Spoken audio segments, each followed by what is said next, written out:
Alright guys, welcome back to a continuation of a playthrough we haven't played in a bit. We just got done, let me see, was it last week? Friday? I think it was Friday.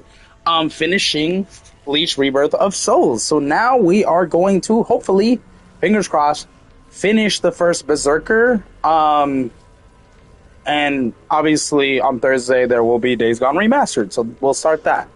I'm trying to debate if I want to try to lock in, which is probably not going to happen, and focus on the game, or probably die a lot while giving my commentary. So last time we spoke, when we finished the Bleach content, was there was going to be this next time I did another video or stream, as well as a review. There's multiple reviews I have. I have 3. So this is obviously the correct direction we're going to go. Hopefully we don't come across a boss soon.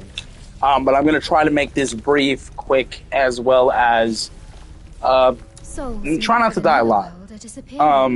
We'll probably continue after she's done talking. This is the correct way we're supposed to go for this story. We need to find out what's causing it and stop it. We got done with a boss in the last part, and he was annoying. You require more soul stones to unlock more effect. You require more soul stones. I don't have enough. How many do I have? I have 1. Dang. Can I? Okay, I don't have any of these. Useless. Okay, we're gonna leave. Okay, so I actually went the right way. I'm so confused. I thought this was the correct way to go. Oh, it was. Wait, was it? Huh? I'm so lost. I brought might make good. Now I am needed back at the mountains. I am Dweemuk, grandson of Queemuk. Brace yourself. It's the beacon in Frau village has been lit. The Dravel is likely on his way with his own forces, but if he arrives too late... Right. Wait, yes, he's the lord and protector of Frau. Please, we must hurry. Where are we going? To the village of what? Let me know. I've got stuff that might be useful. If you need anything, just let me know. I've got stuff that might be. So you're gonna sell stuff to me. Okay, so I unlocked a new region. Is that all I needed to do? Actually, he's got a lot of good stuff. I want all of these. They're all better than what I had, except for this one. They're all better than what I have. Oh, wait, no. The ones that are better, I have equipped. The ones that he has are kind of dookie. Well, then this sword is stronger than mine, so I do want this. How much is this? I mean, I have more than enough, so let's get it. What else does he have that's better than what I got? I mean, that was it.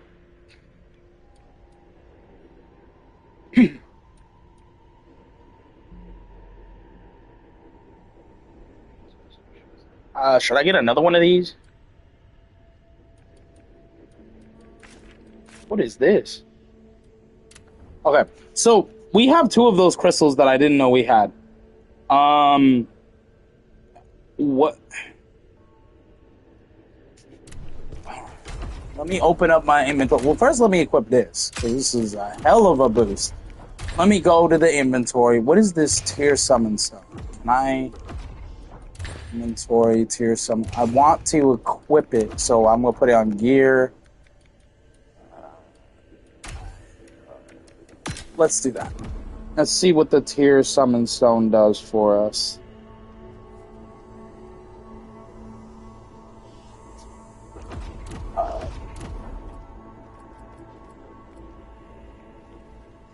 Can we not use it? Like, where we're at currently? I'm gonna assume not. It's not letting us use it. Okay, so... This is my store, right? This is where I store items. Okay. Do we gotta go down here, or do we just go to the portal since he unlocked that land? I think we need to just go to the portal. We do have that sword. Let me get rid of that sword first. Oops. You did. Extract lacrima. So basically, for the review, I'm gonna do this with a lot more movies as the time goes on. But for this one, well, there's 3 movies I have to talk about, so I'm gonna try to make it quick. I kind of want to put them in the order I watched them. The first one is Drop. I'm not gonna give spoilers. Well, sure, why not? I will. But I'm gonna split the reviews into multiple separate parts. Okay. The first part is just gonna be.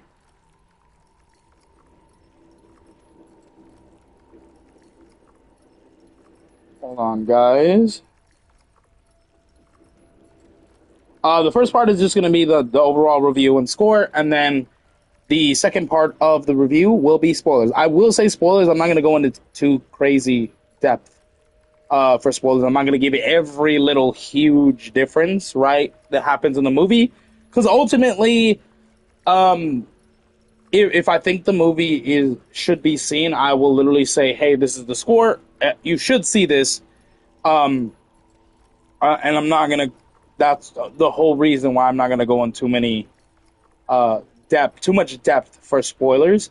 So let's start with Drop, of course. Drop. Okay, the movie Drop is. I don't even know where we're supposed to go. We're not supposed to go to any of these regions. See, that's complete. That's complete. That's complete. So how am I?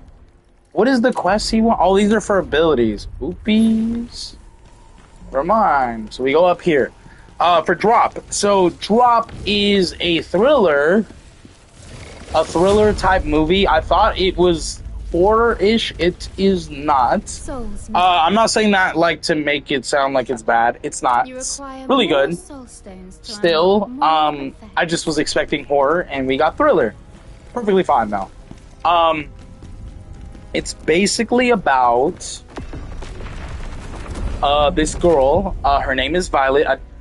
I do remember the guy, and she has trauma from, I guess, her last husband or relationship that she had a kid with.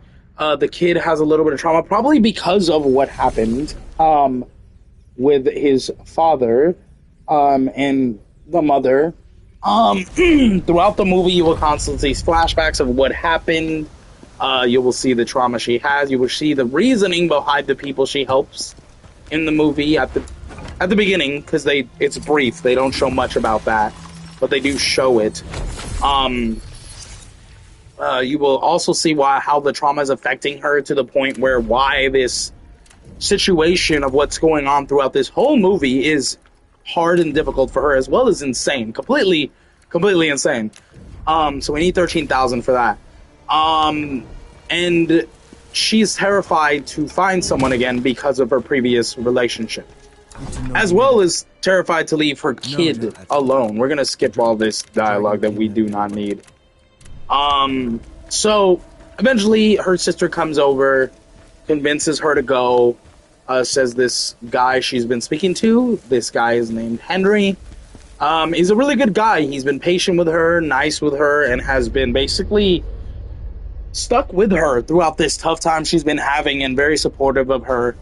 And they've been waiting quite a while to go on this date together. So they end up going.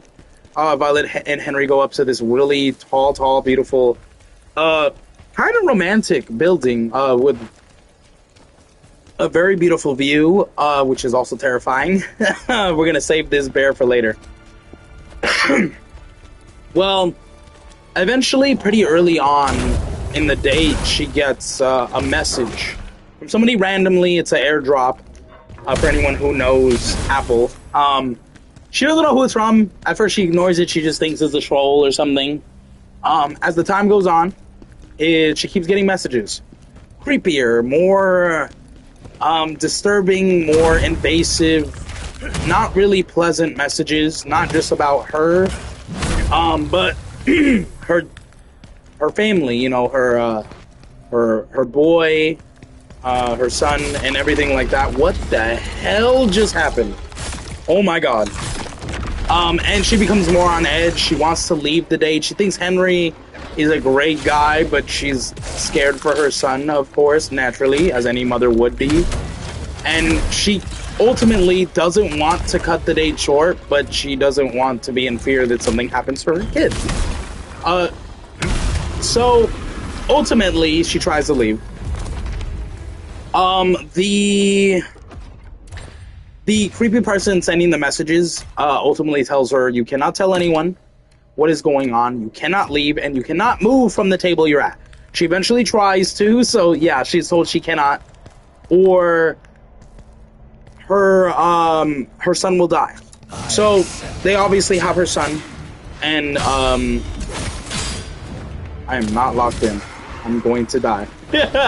And she just feels on edge. She doesn't like where she's at. She doesn't like this predicament she's in. She doesn't like that she has to play along with this guy's rules. Naturally so. They're ridiculous. But yeah, so she's on edge. She doesn't like that she has to follow the rules and stuff like that. But she is in fear for her son, so of course she goes along with it. And so many things happen. The waiter, basically everyone is suspicious. She's suspicious of everyone in the whole dining area. That she thinks anyone could be it. Her date is trying to help her feel more calm, but some things are said that makes her more on edge. And at first, at the beginning, makes him suspicious. I want to come out right and say it from the very beginning.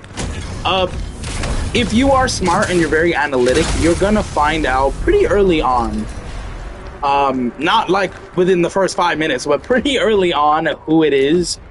Obviously, some people have their suspicions. Me, as my fiance, as well, because we both went to see it together. We had our suspicions. We were pretty close. But ultimately, until it showed who it really was, we really did not know. We were close, though. So that's what I'm saying. Some people who are really perceptive and keen-eyed will probably know it right off the bat. We did not. But we were pretty close. There was a lot of paranoid moments where she finds reasons to leave. Or tries to find reasons to leave to find who it is. And maybe stop what is going on. The person who is sending it is very smart. And manipulates her a lot. To the point where they always know what she's doing. And then ultimately the person says, hey, because she asks why are you doing this? And they say, hey, that doesn't matter. You were just like a person in the right place at the wrong time. And unfortunately, it's just how it is now. However, what I want is, because this is just ironic that you don't happen to be an angel. You know, all this stuff, something similar happened to you before, and now you're having to deal with this, and it's unfortunate, but it's kind of ironic as well. And in reality, I'm just playing on that, which unfortunately they were playing on her trauma. Ultimately, she is told no matter what she does, to not let anyone know. And at the ultimate time, when she's done enough, they tell her, hey, look, I just want you to kill your date. I want you to kill your date. That's why I'm doing this. So you can kill him, and your son will be fine. You will be fine. Of course, you will be arrested or whatever. The cops will be alerted, but your son will be safe, and we'll be done. I won't have to keep doing this with you, but I want you to kill your date. So someone wants Henry dead. Ultimately, throughout the movie, you will find cues as well as hints at what really went on. Ultimately, until something huge happens, you will not find out why this person wants Henry dead or such. But again, you will get hints, not really enough to go off of. But stuff so you're not complete, like, they'll give you some stuff so you're not ultimately left in the dark. Again, it's not really too much, but it's also dependent on the person. it could be like not enough. Bear is relentless. Let me kill this bear. Ah, I'm not gonna be able to. I'm gonna waste all my magic on this guy.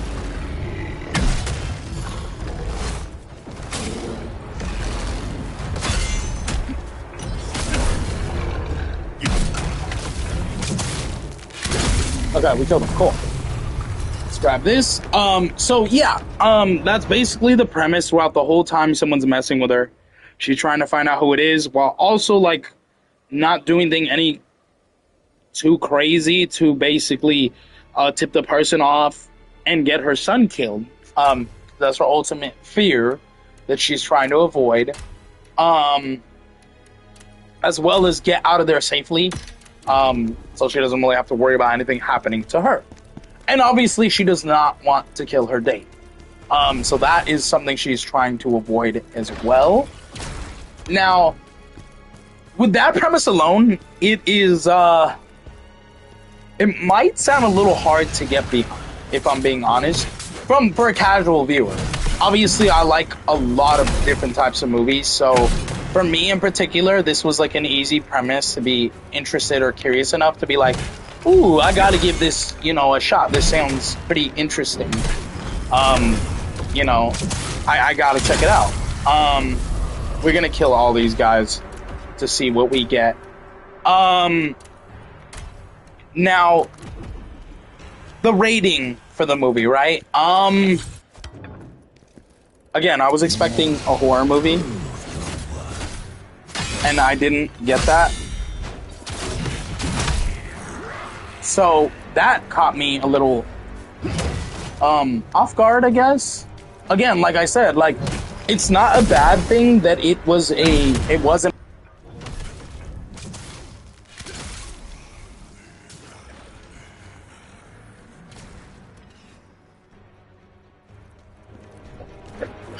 Okay, hold on. Sorry guys, hold on.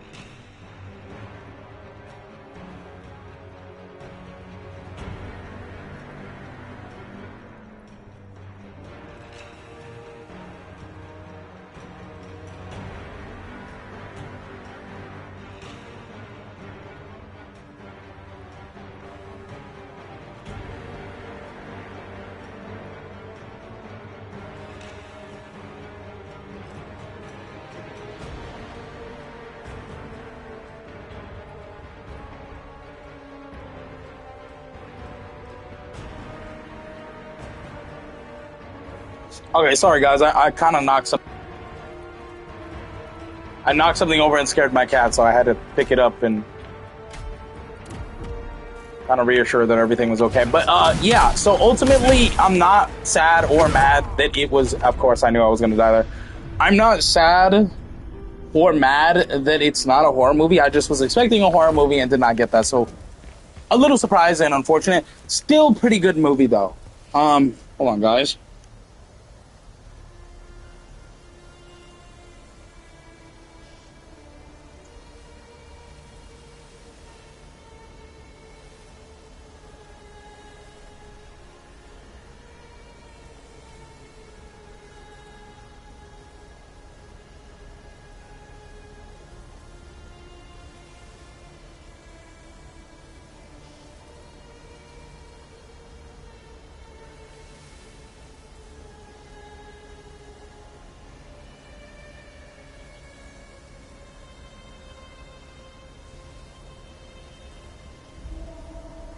So yeah, that's pretty much, so I had a text guys, that's pretty much it for the basis of the movie.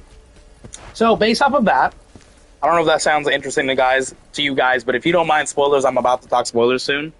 And if you do mind spoilers, I do recommend seeing it. For sure, this is a movie you should see. I wouldn't see it in anything crazy like 3D or IMAX or any crazy format. I'm not saying that you probably wouldn't enjoy it. You might. I'm just saying, like, it's a lot of money for something not so huge, right? I think me and my fiance ended up seeing it in the laser, which is the most basic. I knew I was gonna die. I got stuck, man. I got freaking stuck, and I couldn't get my essence or whatever. God damn it, man. I'm so mad at that. I had a lot. That pissed me off, man. It's so hard to concentrate when I'm talking, but I already told you guys I was going to do these reviews, so I kind of have to knock them out. And I'm trying to knock them out a little bit quick so you ain't like, hey, he's still talking about this 20 minutes in, but I don't want to give it a 1 minute review, okay? So we're almost done with this first one, and then we're going to talk the other two. Damn, how do I put this? Review. I like to score things on a 1 to 10 review. Right? Scale of 1 to 10. But even a movie that I find to be really freaking good, nothing is perfect out there, guys, okay? I will never give you a 10 out of 10 rating, ever. Just because I don't care if the movie was a generation type good movie. I can't. Nothing is perfect out there. I cannot give a perfect rating. It is not in me. Not for movies, not for TV shows, not for food, not for anything that I am rating. So, unfortunately, that is what's going to happen. I'm running away. I already wasted 2 health bars, and I cannot kill this bear. Yeah, I'm running away. This is ridiculous. I need my health back. So yeah, we're gonna make this quick because obviously this is not going well so far. The whole talking and trying to concentrate just not working. I do apologize for that. But okay, score. I'm gonna say 7 out of 10. It's not a bad movie, but it's not the most greatest, most inventive, amazing thing. If there was a couple qualities in the movie that could raise it a bit more, and it would change my score, I'd say an 8. So I'll give a range. A 7 to 8. On a low, it's a 7. On a high, it's an 8. So it's, let me be fair. A 7.5. I'm gonna give it a 7.5 out of 10.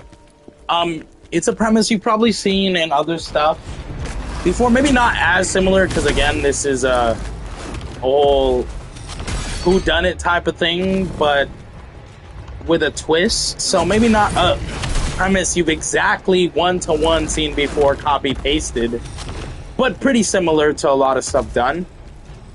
I do like the acting. The end I like a lot. I like the actor. I like Violet, the mom in the movie. I like her date, which was Henry. He was pretty cool. I like how supportive he was to her. Again, the first date, so he still does not know much about her.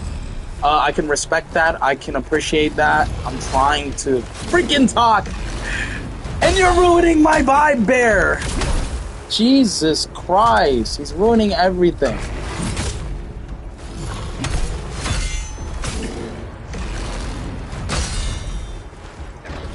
Jesus freaking Christ. Hold on, I have to kill him before I continue this review. Jesus fucking Christ, man. Just kill me. Just kill me. Just freaking kill me, man. Oh my god, I hate this. Anyways, before I fight this bear, we're gonna get this review out of the way.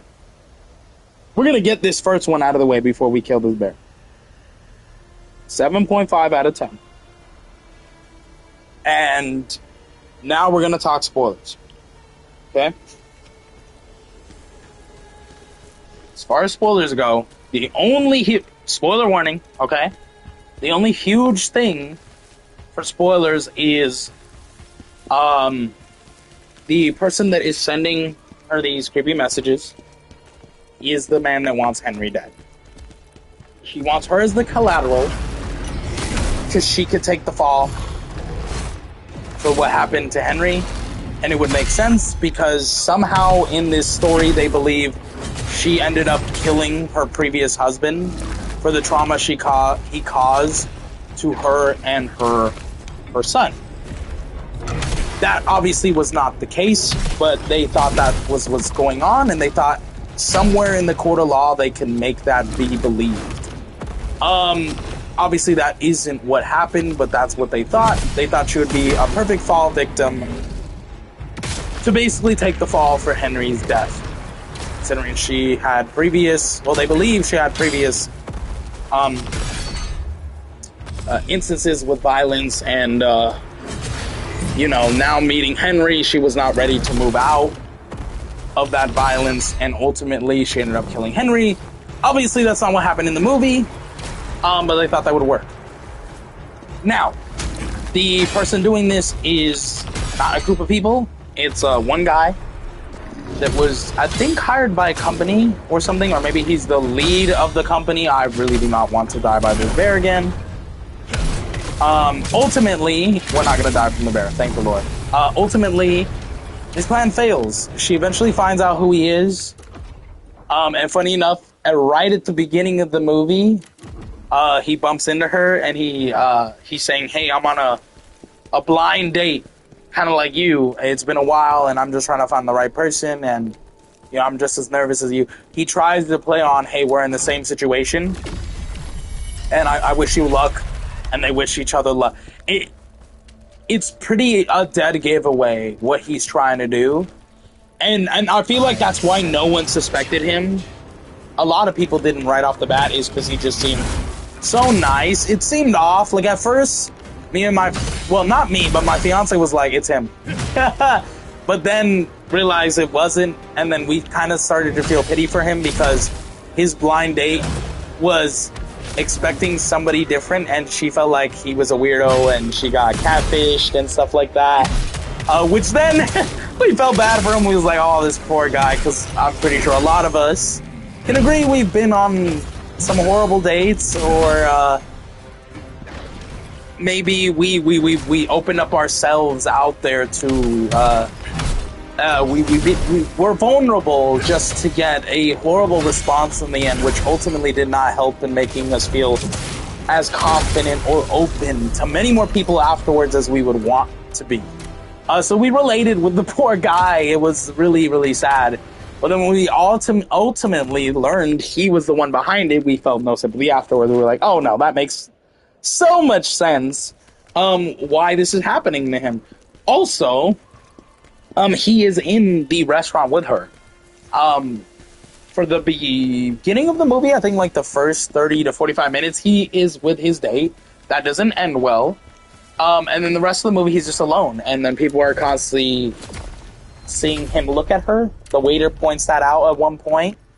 And then she eventually realizes that he keeps staring at her for whatever reason. She eventually, ultimately goes and talks to the guy. Just, I don't know, maybe because to relate to him, but also see if he really is the person.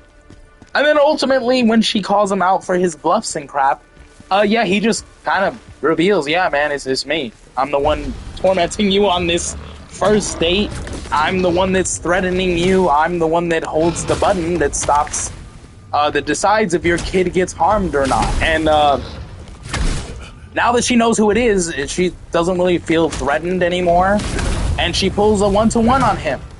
The poison that was given to her by him to kill Henry, she ultimately ends up slipping in one of his martinis or something when he takes it. And the whole ultimate goal was to put it in one of Henry's drinks to kill him. Well, she doesn't, but he didn't know that. He thought she did. She played him. And one thing she says in the movie theaters that I liked and ultimately respected, because, I was abused a different way as well, so I understand.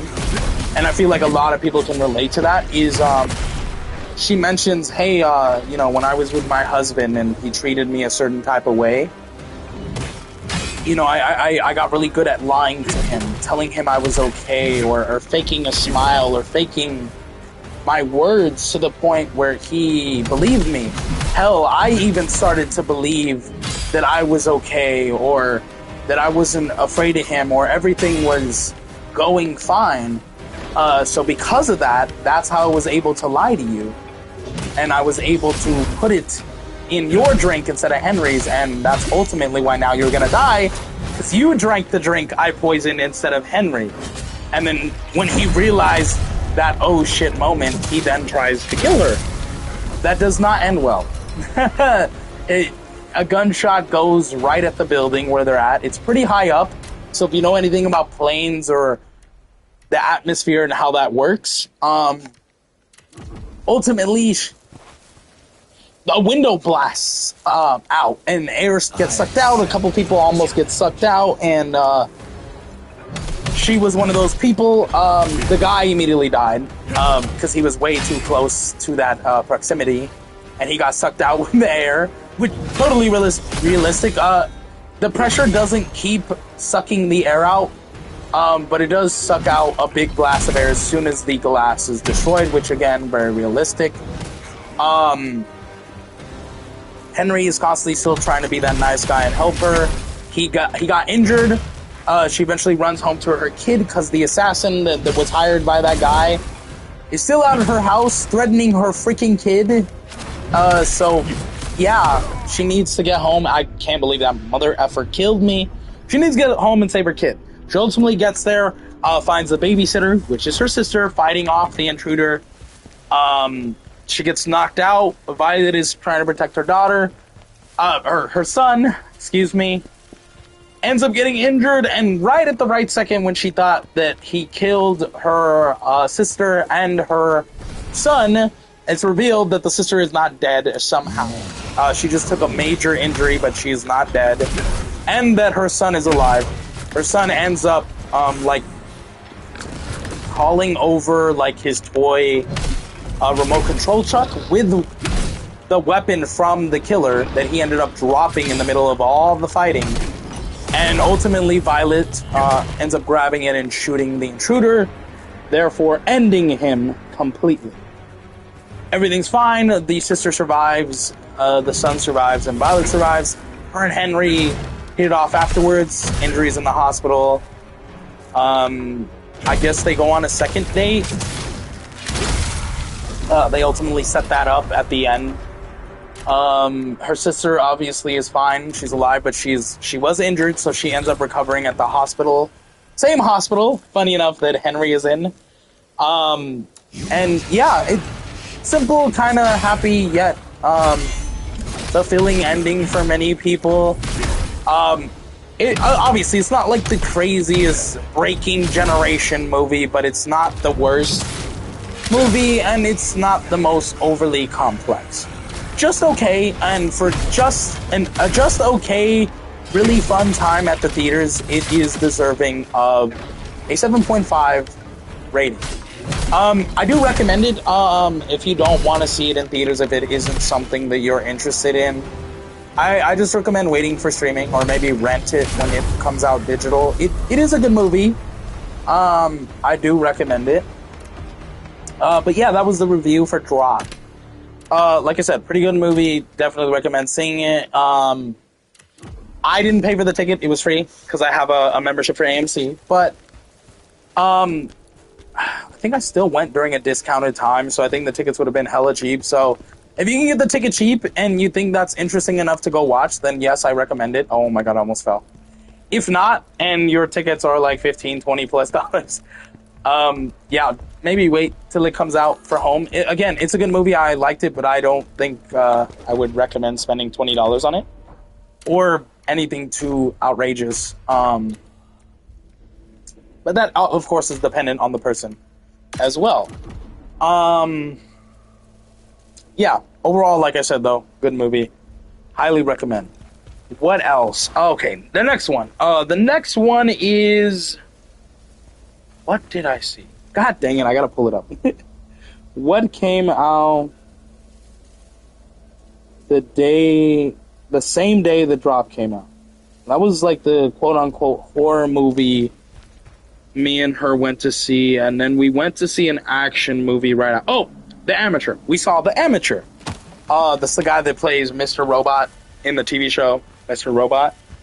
I forgot his name, but he's so good. It has a lot of other popular actors, like Lawrence Fishburne, which was in the Matrix movies and stuff like that. He's also in John Wick as the Bowery King. Love him. I really do love him in pretty much everything I've seen him in. I haven't seen him in every movie he's been in, but the movies I've seen him in, he's pretty good. He's no exception here. He's pretty cool. He is a pretty tough, like, I want to say assassin for the government. I figured that would kill. He helps the main character, I don't remember his name, basically train for what he has to do in the movie.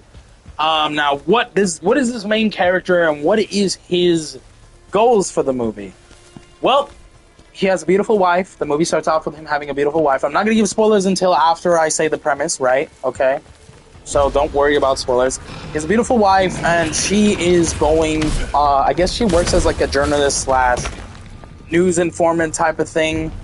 She's going out of town, I think to New York or something, for a scoop or something she is following up on to then give info to the people, the government, info to the people that follow the news and stuff like that. And he works as like a hacker for the government, so pretty high up, he gets paid well, and he's a super genius, literally a super genius. His brain is his most powerful thing. Well, during this trip, an unfortunate accident happens. Now, if you've seen the trailer, this is not a spoiler, so don't worry. No spoilers. His wife ends up dying. And that is the whole motivation for this whole movie. Hey, hello, Smart Tab. Nice to see you again. He's basically, because he's super smart, he's using his brain. I picked it up. Come on, man. Is it gonna kill me again? You're a dick, bro. I'm losing all my experience because every time I get enough experience, I just die and die. This is insane. But yes, he uses his brain to find the killers who were responsible, and then he brings it up to the higher government that he works for and tells them, hey, look, I know you guys are struggling with finding it. I already did your work for you, basically. And they're like, what is it? What is your plan? Like, some of this stuff you're bringing up to us, we already knew. And he's like, so what are you doing? And they're like, oh, we need time for this. We need to calm the public, this and that. We can't just rush in for, like, a personal vendetta. Like, we can't just do that. Because it doesn't involve us, it involves you. And unfortunately, that isn't the biggest thing for the world, like, for the government. It's not our main priority. They basically tell them, fuck you, this happened to you, not us, and we apologize that this had to happen to you and stuff like that, and our condolences and stuff like that, but we can't just run in because you were hurt. We have to think of the whole nation, not just you. And he doesn't like that answer. He wants justice. So they ask him what he wants to do. He said, hey, I want justice. And they're like, what do you want us to do? You want us to go out and kill these people? How is that justice or anything? And he's like, no. You mistake it. I don't want you to kill these people. And they're like, okay, what do you want us to do then? And he's like, I want you to give me the proper training and the money, the passports, the traveling expenses, whatever I need to basically kill these people myself. And they're like, oh, how is that justice? And it's like, it's my justice. Thank you. I'm trying. Man, some of these bosses are hard. That's my justice. That's what I want. That's what she deserves. That's what they deserve for what they did to her. So they play along. I mean, it's the government, so they don't even like the idea. They make some pun jokes at him. I think one of the things said by one of the officials was like, man, you're a scrawny little, like, shit, and I don't even trust you to beat up my 90-year-old granny, and she can't even fight the best. So they're mocking him, they're making jokes, and he's just looking at him like, I'm completely serious, I'm not kidding. Give me the training, I won't talk about it, I won't bring it up, and, I just get the job done, and that's it. I get my justice, and you get your credit for taking these guys down. So they play along. They give him the training, where this is where Lawrence Fishburne's character comes in, and he ultimately decides to train him. He's one of the most smart, trained assassins by them, and they give him the orders to train him, give him the basic information, gun training, whatever he needs, and then fake passports, whatever, and then send him on his way. Well, they only did that to buy time because he threatened them, saying he has like a kill switch. If he dies or is arrested and he doesn't report to that kill switch within a certain amount of time every day, it will be leaked to the public, all their potential previous crimes and stuff that they did, their black op operations that they're not supposed to, that are illegal, and they will be removed from the higher ups. So he basically says, hey, I have incriminating evidence on you. If you don't give me what I want, I'm going to leak that.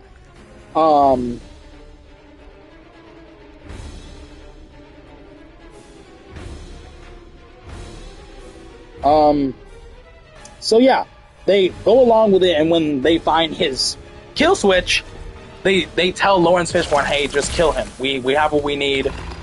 And he's like, well, what about this training? And they're like, this was never about the training. It was just to buy time until we found his kill switch.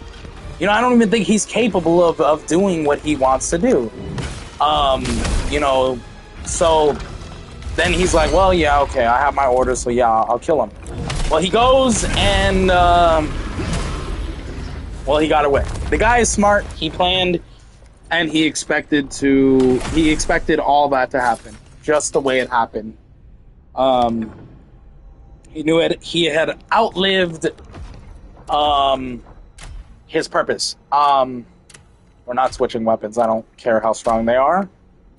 53 max stamina. We probably will do this one, and that's better. We'll do that one.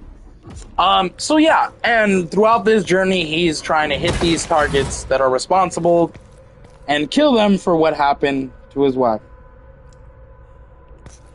And that's basically the premise and setup of everything. So with that out of the way, a rating. I actually liked it a lot because obviously we're going to go into spoilers after this, so you'll know why I liked it so much. But I liked it a lot, and some of the action scenes and some of the stuff, even some of the kills in there were really creative. And I wish I'd seen more of just like one or two of those things. But again, for what we got, pretty good, fantastic, you know.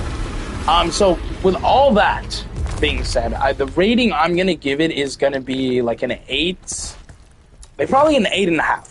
Obviously, it's like not the most amazing thing, but it's pretty damn good. And obviously, the guy that plays Mr. Robot in that TV series does a pretty damn good job in this movie. At times, there was some confusing moments where I'm like, I get how that happened, but it shouldn't have. and it left me very confused sometimes. But I just went along with it. It was a fun ride. It was overall a good time. And I think that's kind of what I was hoping to get out of it, and I did, so I was content, ultimately, right? So yeah, that's going to be the final rating for that. It's like an 8.5 or an 8, depending on how you take it. Okay. Now, spoiler talk. So if you don't want spoilers, leave. If you don't mind it, sure, go with it. I still recommend seeing it. In fact, it was so well that I actually recommend seeing it in IMAX. I don't do that for a lot of movies. But yeah, it is totally worthy. It is really, really a great movie. So the spoiler talk, right? Gave you the warning. We're now talking spoilers. Now, the actor that plays, you know what? I'm not gonna say the actor. I'm just gonna look it up. Who is this man? Because I don't want to keep referring to him as the actor that plays the guy in Mr. Robot, the main guy. I want to get his name. So what is his name?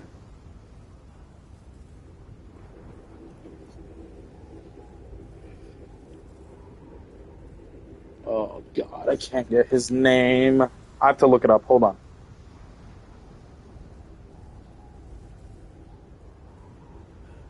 Rami Malek. Okay, there we go. We got his name. Rami Malek.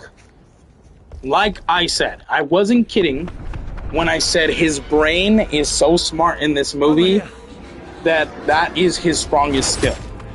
Well, because he's so smart and because he has a huge, big brain, he uses that when they give him training. Obviously, he sucks at shooting a gun unless he's point blank right in front of the bad guys. I think he hardly shoots the gun in this a gun in this movie. So ultimately, he ends up using his brains. They teach him how to make bombs, gas, smoke, all this stuff, and that's his expertise. He's so smart in crafting those stuff that's usually what he ends up doing throughout the whole movie, right? Well, let's break down the kills and let's rank them. Sure, why not?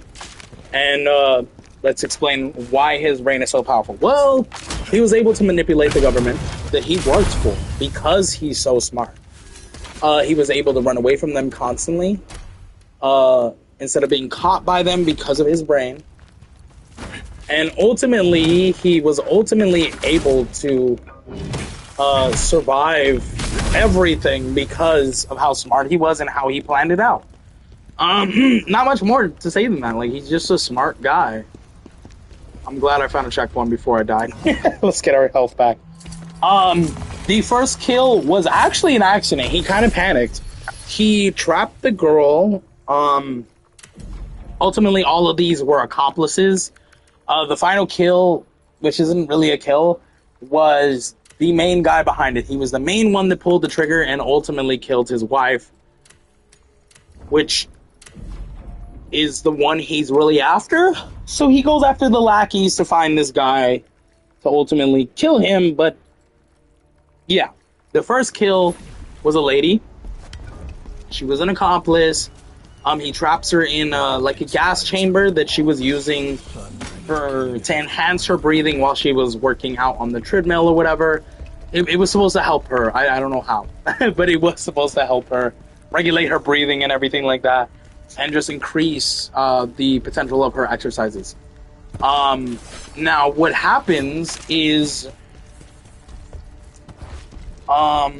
she ends up getting trapped in there because he traps her in there, and then he puts like pollen. He does something to the pollen. I don't know what that is.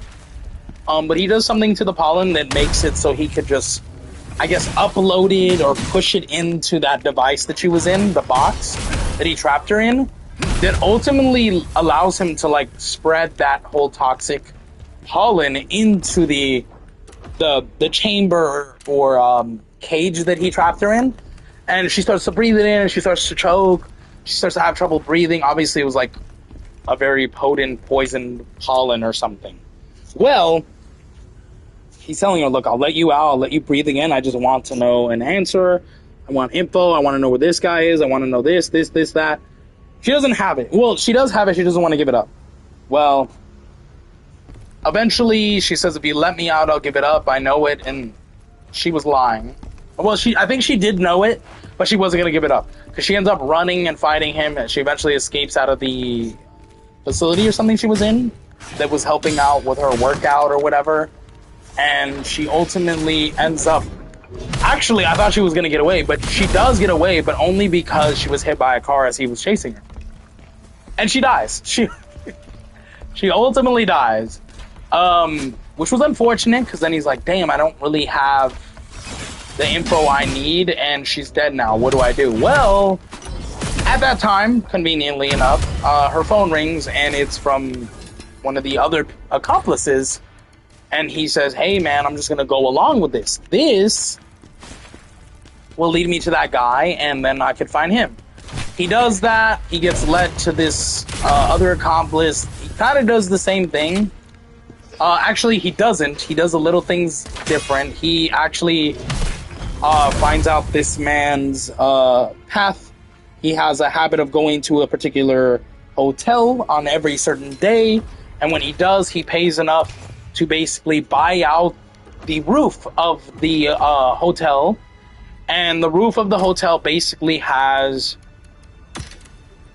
a very unique giant pool that is being supported up by a huge thing of glass, a really strong glass, which, of course, Rami Malek finds a way to weaken. And he finds the weakness of that glass. He sends a bomb that weakens its structure, and he threatens the guy. He says, hey, he kind of traps him alone on the top of the roof with the pool, where the pool is, where he likes to go every time he's there. And he tells him, hey, I have a button here, and if I press it, the bomb that I have in the boiler room or whatever will ignite, and it will lower the pressure of this glass, which will then ultimately explode, and you will fall to your death, because the glass is the only thing supporting the water up. Below the glass is literally thousands of feet up. If he was to fall, he would fall to his death, hit the ground, immediately die. The guy is terrified. He's like, if you swim enough, you might survive. But if you swim fast enough, but he knows that's not what's gonna happen. He knows that if Rami presses that button, he's going to die.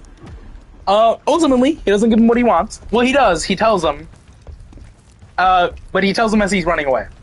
Tries to tell him you're crazy, this, that, blah, blah, blah, blah. Anyways, bro presses the button, he dies. Doesn't get the info he wants, but a lady he found along the way that was a freedom fighter that he used to message before to get info that the government would refuse to give him, that he couldn't get any other wise. Kind of like a whistleblower. He meets up with her. However, he was expecting a man. That was her husband that was giving info. He died, and when he died, I guess he ultimately passed on that duty to his wife, and she just went along with it. So, of course, she kept talking to Rami, and that was how the whole meetup happened. So he ends up, and I'm going to end up dying is what's going to happen. Yeah, I'm dead. He ends up getting help from her. She dies pretty early on after that second kill, where the people that were after her and her husband end up finding her and ultimately end up, killing her.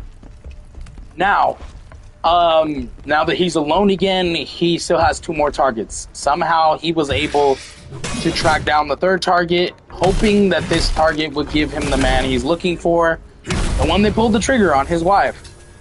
He does get the info right before trapping him, because the guy that he was looking for is an arms dealer. He sells like weapons and stuff to other people for a good sum of money. So he makes a deal with him with the previous dead guy's phone, saying, hey, I got weapons for you. Are you willing to come pick up? Time and place. This is how much I have. This is how much I want. Stuff like that.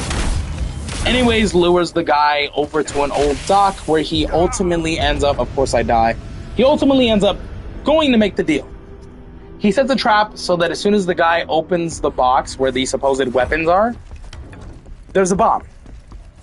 If he closes the case immediately, he will die, because the bomb will go off as soon as the case is closed. While the case is open, the guy is panicking. He asks him what he wants. Rami comes out from where he was hiding. He tells him, I just want info. This is what I want. And the guy tells him what he wants. And then he's like, okay, so come disarm this. Let me go. And he's like, look, if you jump farther enough, you can escape the bomb blast. He doesn't, and he ends up dying. He got his info of where the guy was. Not 100% exactly the location, but like an estimate area of where to look. He does his research, ultimately finds the guy. Well,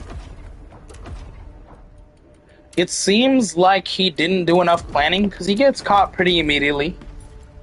But he planned to get caught. He planned everything.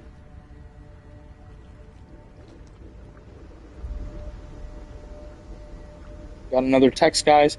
So he gets caught. He confronts the guy. The guy then gives him a weapon and says, "Hey, look, kill me then. That's what you came here to do, right? End it. You think I'm responsible? End it." He said, "No, I was trying to. I don't need to. I don't need to kill you. You're gonna have a fate worse than death.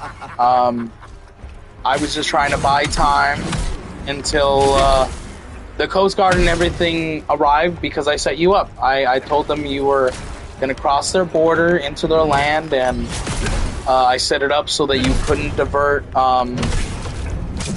the direction you were going and stuff like that. And yeah, they're here now, so they're going to come, they're going to arrest you, you arrest your people, and justice will be done. You can't escape. That was the plan.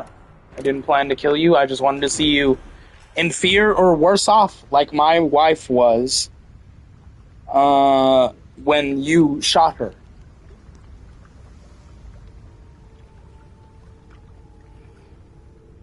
And ultimately, Yeah, the man gets arrested. Somehow everything works out. He gets cleared from all the crimes he did. They want to invite him to be part of, I don't know if it's the government again or something bigger, but he survives and everything else becomes hunky-dory, A-OK somehow. And yeah, like ultimately everything works out.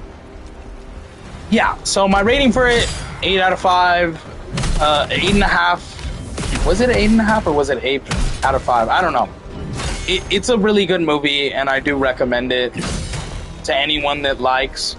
Hell, if you like Mr. Robot, I think you might like this. If you don't, but you love like thriller mystery stuff with a little bit of action spread in, again, this is still recommended. What else? I like Rami Malek in this movie a lot. I liked him in iRobot. I mean, not iRobot, Mr. Robot as well. So that isn't too surprising that I happen to like him in this one as well. What else?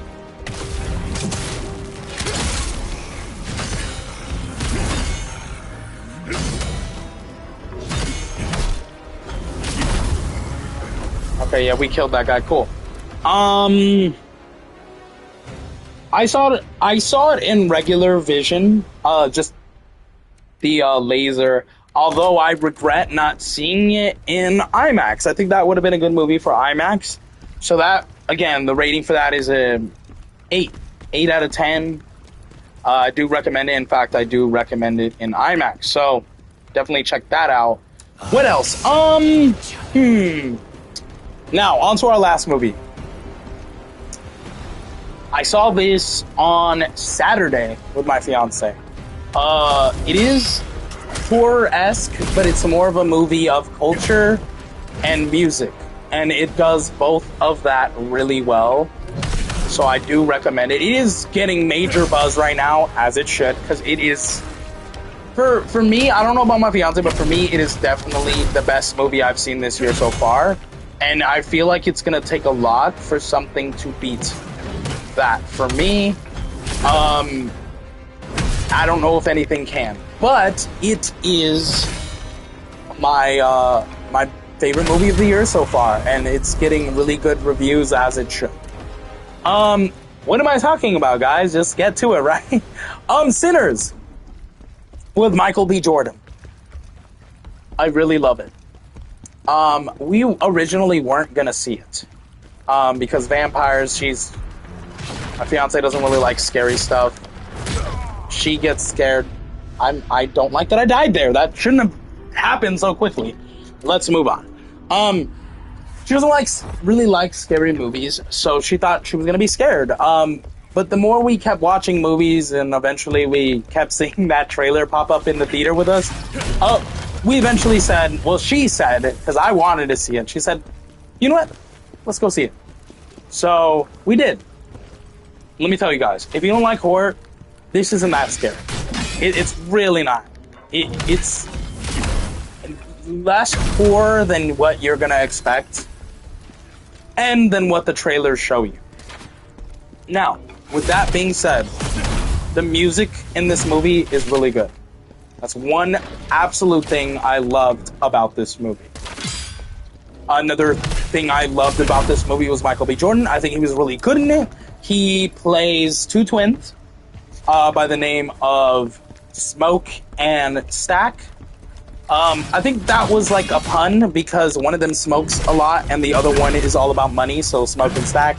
They're the Smoke and Stack twins or brothers. I liked both characters he played really well. I didn't expect to love this movie as well as I did, and yeah, I was just so impressed and taken by it. Not just the music in the movie, but the culture and the story they were telling. That, yeah, again, guys, recommend it highly. And we saw it in IMAX, and I thank the Lord that we did, because it was so freaking good in IMAX. So definitely, if you're going to see this, if you can, really just please see it in IMAX. It is so worthy of that. So yeah, definitely recommend that in IMAX.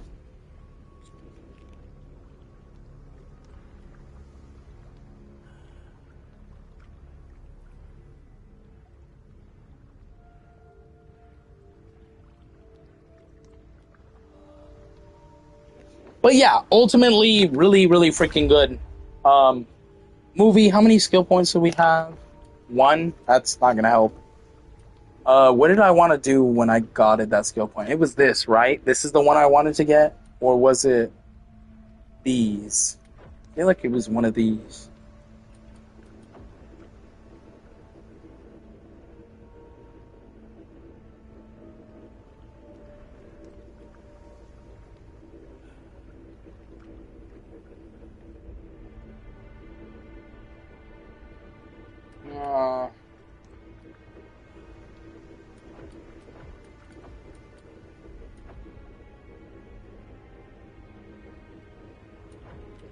I feel like I want to do this. So let's do this. We'll put this on simple.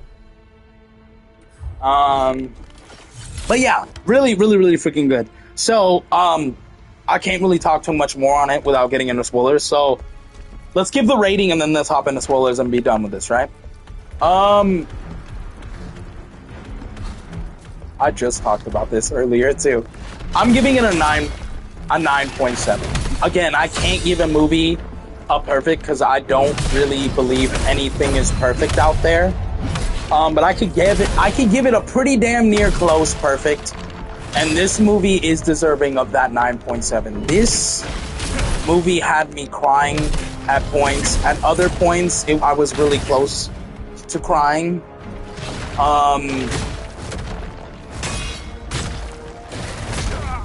I can't believe I died. I almost had that. Okay. But yeah, at points I was almost crying.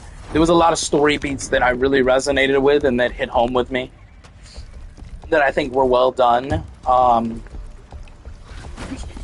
Michael B. Jordan is really well in there. Everything. There's an actor in there that has never been in anything. This is their first debut to acting, and they killed it. Yeah, they really freaking killed this movie in a good way, not in a bad, of course. And I can't believe I died there. I can't wait to see them in more stuff. So that's the rating, 9.7 out of 10. Now, it would have been a 9.9 to be a damn near perfect movie, but there was a couple nitpicks. What am I talking about? Well, let's get this done. This review done quick so we can kind of get this area done quick, because I probably have about an hour before I have to go to the store to get some stuff that I promised my fiance I would get before she got home from work. Now, spoilers. Spoiler warning, you have been warned. I hate dying. The vampires are huge for this movie, but they're not in the movie till like about an hour, almost an hour and a half in. Probably about an hour in, actually. They're not the big focus. The big focus is really just getting you involved in this culture, right? In these characters, the two brothers and a couple other characters along the way that you will meet, and just their relationship with each other and the whole goal that these brothers are trying to make. They went to Chicago for some business. That business didn't end well, I'm assuming. They came back to their hometown to try the business here, reconnect with their people, and ultimately make a business with their people, well, here with their people, that could benefit everyone, them and the people around them that they care about, right? Their home. That obviously does not end up going so well when we encounter these vampires. The music in here, I haven't listened to the whole soundtrack, but the music in the movie is really heartwarming. It is very soulful. It's really beautiful. And one of the actors in here, the one that plays the two brothers' cousins, he plays this instrument. I don't know if it's a guitar or what it is. It looks like an old style guitar, but anyways, he plays it. And the whole premise of the movie that they try to make you get into and get behind and understand is the theory. Of course, that's going to kill. The theory that somehow this is real. This is real. It's very believable in this lore that they're trying to tell. In real lore, it is as well. The theory or thing is that if you can play music so well, you can connect with spirits from beyond, from spirits from the future, spirits that are long gone, dead, past, and ultimately conjure those spirits up for good or bad. I'm ready to quit this game. I really am, for today at least, just because I can't talk and focus on the talking as well as the game. And my mind is kind of going crazy, and I'm kind of losing my voice because I'm talking a lot, but I'm trying to get this done, and it's frustrating. But basically, the music can conjure up these spirits of the past and present, and evil spirits as well, that ultimately the people do not want, right? Well, that ends up happening. This character's voice ends up being so well and phenomenal, like well done, that he ends up summoning these vampires, and they basically come there because of him. They want his voice to bring back some of their lost people, whether it's vampires or loved ones, and he refuses to give them up. And of course, Michael B. Jordan playing the two twins refuses as well. Ultimately, what leads to them fighting them. Obviously, some people die. It is really sad. There is a shopkeeper and his wife that run some of the shops in town with their daughters. The father ends up becoming a vampire. He gets bit trying to protect his wife. The wife dies killing her husband. There is a lot of old style, which I love, vampire lore that hasn't been implemented in anything vampire in a while. Because they like to just do this bombastic lore. Of course I died again. For vampires or anything, creatures, zombies and stuff, in most recent, mythological movies of the kind, instead of just going with what we already know from them in real stories and tales or culture, right? So they go back to the basics. They say, hey man, the only way to kill them is like a stake to the heart. Silver bullets will slow them down and injure them, but it won't ultimately kill them. That's why you need the stakes. They may look like us and talk like us, but they're not. Obviously, sunlight will kill them. The classic cliche basics of vampires, which I haven't seen in a movie or TV show in a while. Yes, I've seen vampires, but I haven't seen them follow the real lore of what started them in a long time. This goes back to the basics of basically following that. I respect that, and I love that they did that.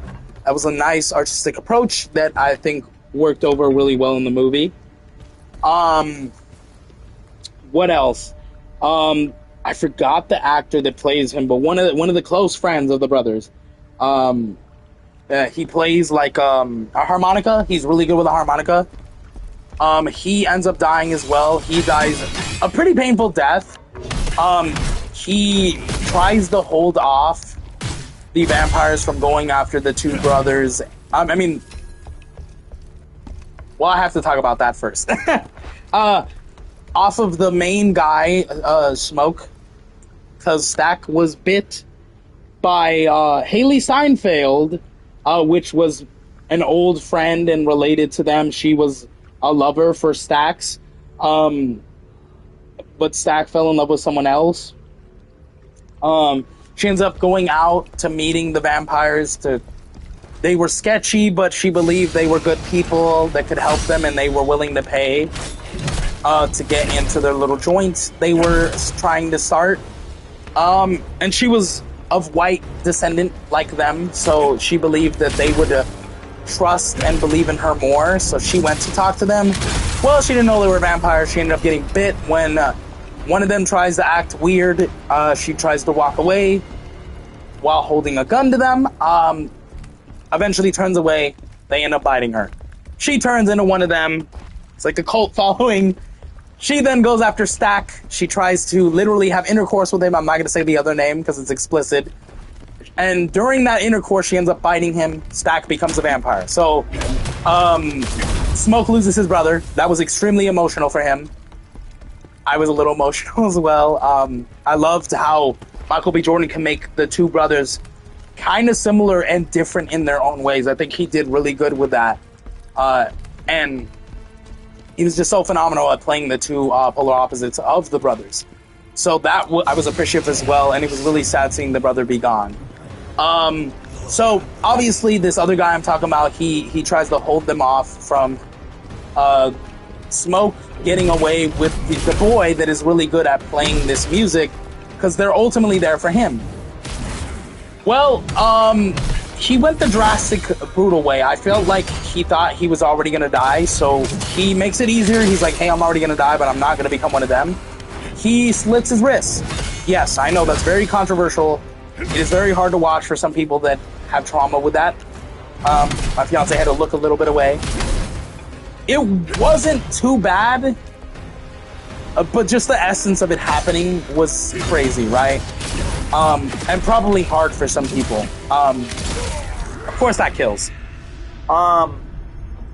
As that happened, he's holding them off, he's trying to fight them off. There was too many of them. They got the townspeople, they got all the other people that were invited there on their side because they bit them, so they turned as well. And he ends up getting tackled and eaten by them as he's screaming, just keep running, don't worry about me. It was very emotional. I really loved his character in that movie, so it was also emotional seeing a really great character die.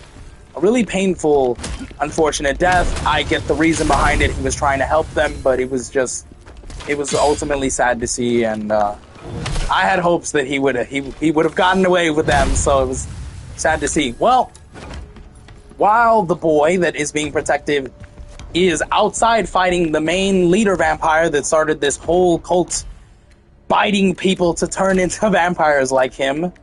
I have a theory for that. I'll say that after describing how the movie ends. He's fighting, trying to bite this boy so that he can use his musical powers that he has to conjure the spirits of the future and the past. Michael B. Jordan is in there as Smoke, fighting off his brother Stack. He doesn't want to kill him, he doesn't want to hurt him, but he realizes it's not his brother anymore and he has to let him go. It is very sad. It is a whole sad exchange because no matter what happens, none of them win. If Smoke kills his brother, he'll never see him again. If he doesn't succeed in killing his brother, then he dies. He fails his cousin, he fails himself, he fails his wife. Well, not his wife, his old wife. Smoke does not have a love interest like Stack did. Obviously, Haley Steinfeld was his love interest. He didn't love her, but she still had feelings for him. To Smoke, he had a wife. I guess they got divorced after their child died, so he has the loss of a child, which connects him to her. As well as he tells her, hey, I always loved you, I still love you, and I missed you, that's why I'm also back here. Not just because of the business, but because I missed you and I still love you. And I hate that the loss of our child drove us apart. A really emotional setup, right, for them. And her, to introduce her as that love interest. She dies in the movie. It was an accident, actually. She wasn't supposed to get bit, but she gets bit by Stack. And the whole time, she's like, no, not you, not you. It's really sad. And before the scene happens, Smoke ends up making a pact or a deal with her. And that was basically, if I get bit, you know what to do. You have to hit me with a stake. I don't want to be one of them. You can't let me turn. So he does it in the most sad, emotional way. It's a sad goodbye. And she's like, it's okay, I'm with her now. Meaning the daughter. It's really, really sad. But also somehow heartwarming. It's sad. But yeah, and then that motivates him to basically kill them all. Basically kill them all.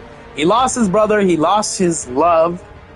He already lost his daughter. lost a lot of his friends, lost the 2 shopkeepers, the wife and the husband, lost a lot of other friends.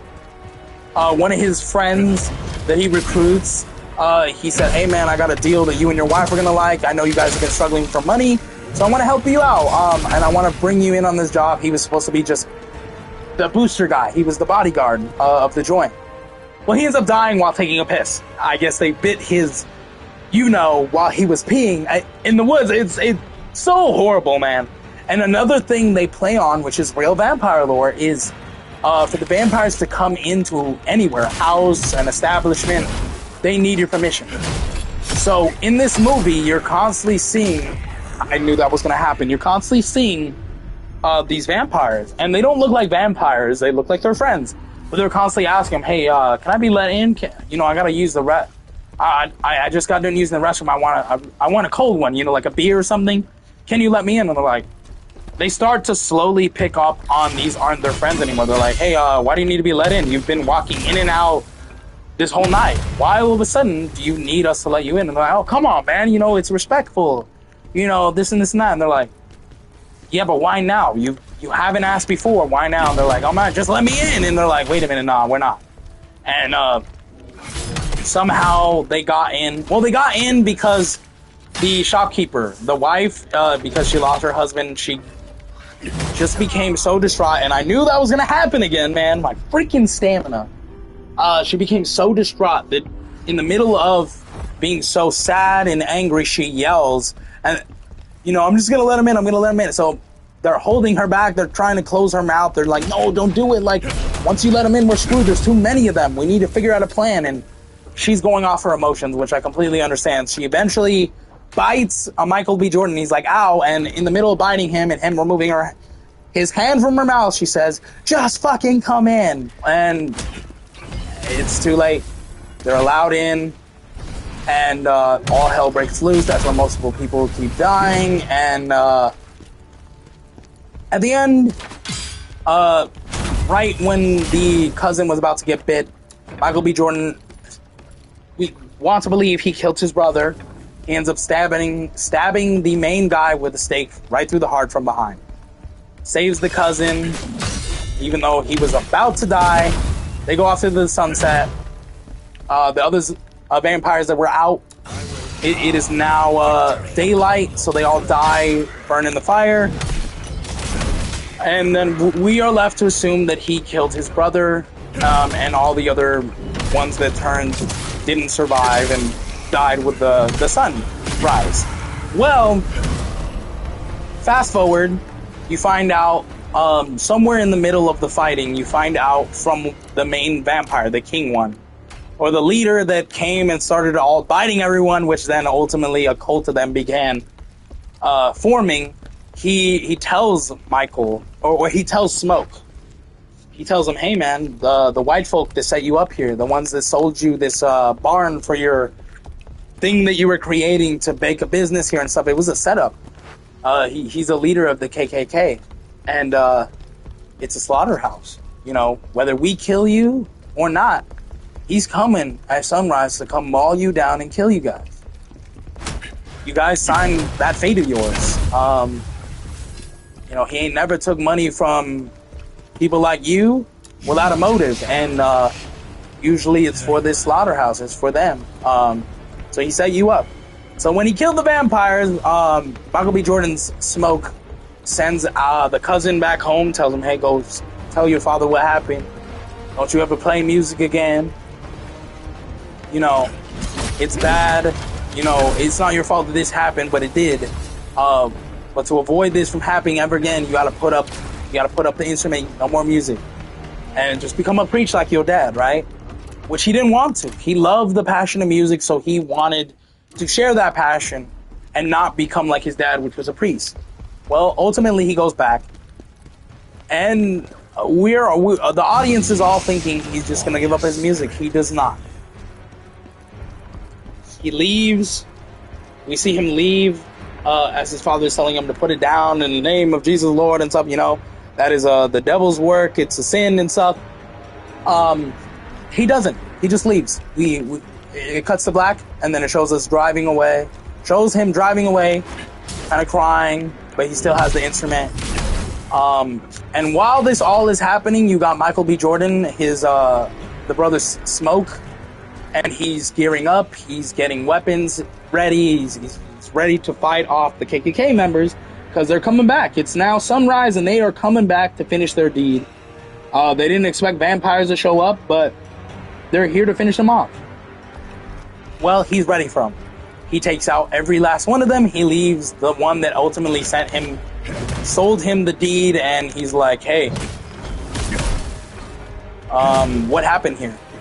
You know, you set me up in this, and he's like, hey, it's something personal. It's just like, we don't like your con, we don't trust your con, we never were going to, so, and I have a role to,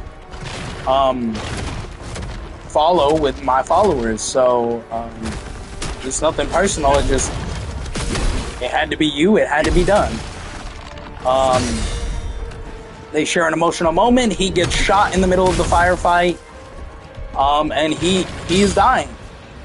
He is dying, so ultimately, what ends up happening, I'm trying to get away so I do not die from this guy. His gunshot wound, he eventually ends up bleeding out from it, and he dies from it. But he slowly dies as he has the last final speech with this cult guy. And I'm trying to kill him so I don't have to worry about dying. But yeah, he has this final speech with this guy. And oh boy. And then he dies, and he eventually ends up with his lover as well as his daughter that passed on. So it was a sad emotion. Obviously not right before he ends up killing this KKK guy. But yeah, sad movie, very emotional. I really love the culture behind it. I love the music. The music is really beautiful. I don't remember the actor name, but the one that plays their cousin, this was his first movie he's ever been in. Swear to God. And I was already liking him, which is why I looked up to see what other stuff he had been in. And that's when I suddenly realized this was his debut. This was the first thing he's ever been in. And he killed it. I hope this is promising news for his career. Really freaking well, right? But yeah, I loved him. And then there are two post-credit scenes. There's one which is just a jump scare thing, you know, kind of cool. Not too scary, but kind of nice to see. And then the first one is actually during the credits, but it's not just a post-credit scene. Like, if you leave without seeing this, you don't see the whole, you don't know the ending of the movie. Because the ending of the movie actually plays during the credits. I kid you not, it was a 10-minute sequence. So you will not see how the movie ultimately ends unless you stay during the credits and watch how the ending plays out. Okay, now what ends up happening is basically it flashes forward like 20 so years or something. Not like 60 years or something in the future. Sammy is alive. He refixed his guitar. He's still playing music like the music he loves. And he's living a good life. People love his music. They love him. And, you know, he's living a fulfilling life. But we learn by two vampires that survived. Funny enough, it was Haley Steinfeld and Michael B. Jordan as the brothers Stack. Well, they were both turned. We were ultimately led to believe that they died when the sunrise came up, I guess. Haley Steinfeld ran inside before it happened, but she survived. And as far as Michael B. Jordan's Stack, Smoke ultimately couldn't bring himself to kill his brother, which I completely understand. Although he made Stack promise that he would not touch their cousin. Like, hey, don't kill him, don't go after him, and I'll let you live. I can't kill you because you're my brother and I love you. But I love our cousin too, and he has a gift. Promise me you won't kill him and I'll let you live. So what happens is, I guess Stack promises him. Promise to let him live his life until he eventually goes. So that's ultimately what happens. Sammy ends up living his life, their cousin, and he gets old, and then he eventually gets approached by Stack and Haley Steinfeld in their vampire forms, and they tell him, hey, we already feel like you ain't got time left. You can continue to share your gift and your love for music with everyone. We can do that. We just gotta make you one of us. But it's your choice. If not, we'll continue to enjoy your music, the old and the new, until your time comes, and we'll let you pass normally. And he says, you know what? I've lived a good life. I don't need to keep living. If I die in 5 years or 10 years or whatever little time I got left, I can die and say that I had a good life and I died peacefully. It was a really sad, emotional ending, but it was also quite beautiful. And they don't show us him dying, but we know, we're left to believe he died, right? And they live on. Who knows where they go? So maybe that's like a opening left open on purpose for like a potential sequel. Although I feel like this was a one-off, I think that they could potentially do a sequel for this. I would love one, considering how well I love the music and the characters and the story that they were trying to ultimately tell in this. It was just so well done that I am totally up for a sequel if they ultimately choose to make this a series, or maybe just one sequel after. I don't expect it, but I'm up for it if that's where they choose to go. But yeah, ultimately that was how it ended. And like I said, the one after the credits was like a simple jump scare, nothing too crazy, nothing too scary, but just a little fun jab, because it is, at the end of the day, a vampire movie. Although I feel like they were marketed way more than they were in the movie. Like I said, they didn't show up until like an hour into the movie. The movie's almost 2 hours, so they're gone for most of the movie, but you will enjoy the movie so well that you will forget that they were in it. And I think ultimately that is a strength on the movie's part. So yeah, and once again, just for anyone that didn't hear my rating before the spoilers, it was a 9.7. It was a 9.7 when it could have been a 9.9, because I can't give anything a perfect, because there is no such thing as a perfect movie. There's no such thing as a perfect anything. So I cannot give something a perfect, but I could give it close enough to a perfect. And it was going to be a 9.9. The only reason why I ultimately ended up giving a 9.7 is because it left 2 plot holes open that I didn't like. Just a nitpick. Some other people, it might not affect them as much as it did me, but it did affect me, because I like to know all of the endings if this is a one-off. And yes, it could be left up to interpretation. I'm pretty sure that's why they did that. But they filled a lot of other plot holes, so I feel like they could have ended that plot hole as well, but they didn't. Now, which one am I talking about? Obviously, the 2 shopkeepers died, right? They died in this movie. But the daughters that still run the shop back home, we don't see what happened with them. We don't see if they were struggling, knowing that their parents died. We don't see if they were able to keep up the shop. They did help when their parents weren't around, but we ultimately don't know if they were still able to run the shops after what happened to their parents. So that was a plot hole that was left behind. Nor did they even mention what happened to her. And there was a huge time skip that ultimately ended in a beautiful moment, but I feel like it would have been more beautiful if they had explained a little bit more in detail how they survived. The brother, I understand that they didn't need to explain that more, but Haley and Steinfeld, and where they're going now. Like, are they still killing people? Are they reformed? Are they good vampires now? What was the whole purpose of coming to see Sammy again, other than to congratulate him on his musical career and stuff like that, and I guess hope him or wish him the best in his career until he eventually goes? Like, I feel like all of that was unnecessary and not needed. Yes, it was done, and I still appreciate it, but like, I feel like it could have done better. been done better, and it wasn't. So those two things put together, again, small inconveniences that I think a lot of other people can like wave away and be like, it's okay. I'm assuming they did well, but they mourned for a while, and just small snippets, not really big issues, but they were for me, and I think a lot of people probably won't have them as an issue. But for me, they were. So that's what ultimately ended up with me giving Sinners a 9.7. But I highly recommend it, and really, it's such a great movie, not just with its music and its characters and the whole story it's trying to tell, which is beautiful, by the way. I think the only justice you can do with watching this is in IMAX, in the most beautiful screen you can see it in, right? Granted, if you don't have the money for it, or you don't want to see it in IMAX and you just want to see it in the most basic format, it's still good, I'm sure. But I feel like seeing it in IMAX really elevated the experience more.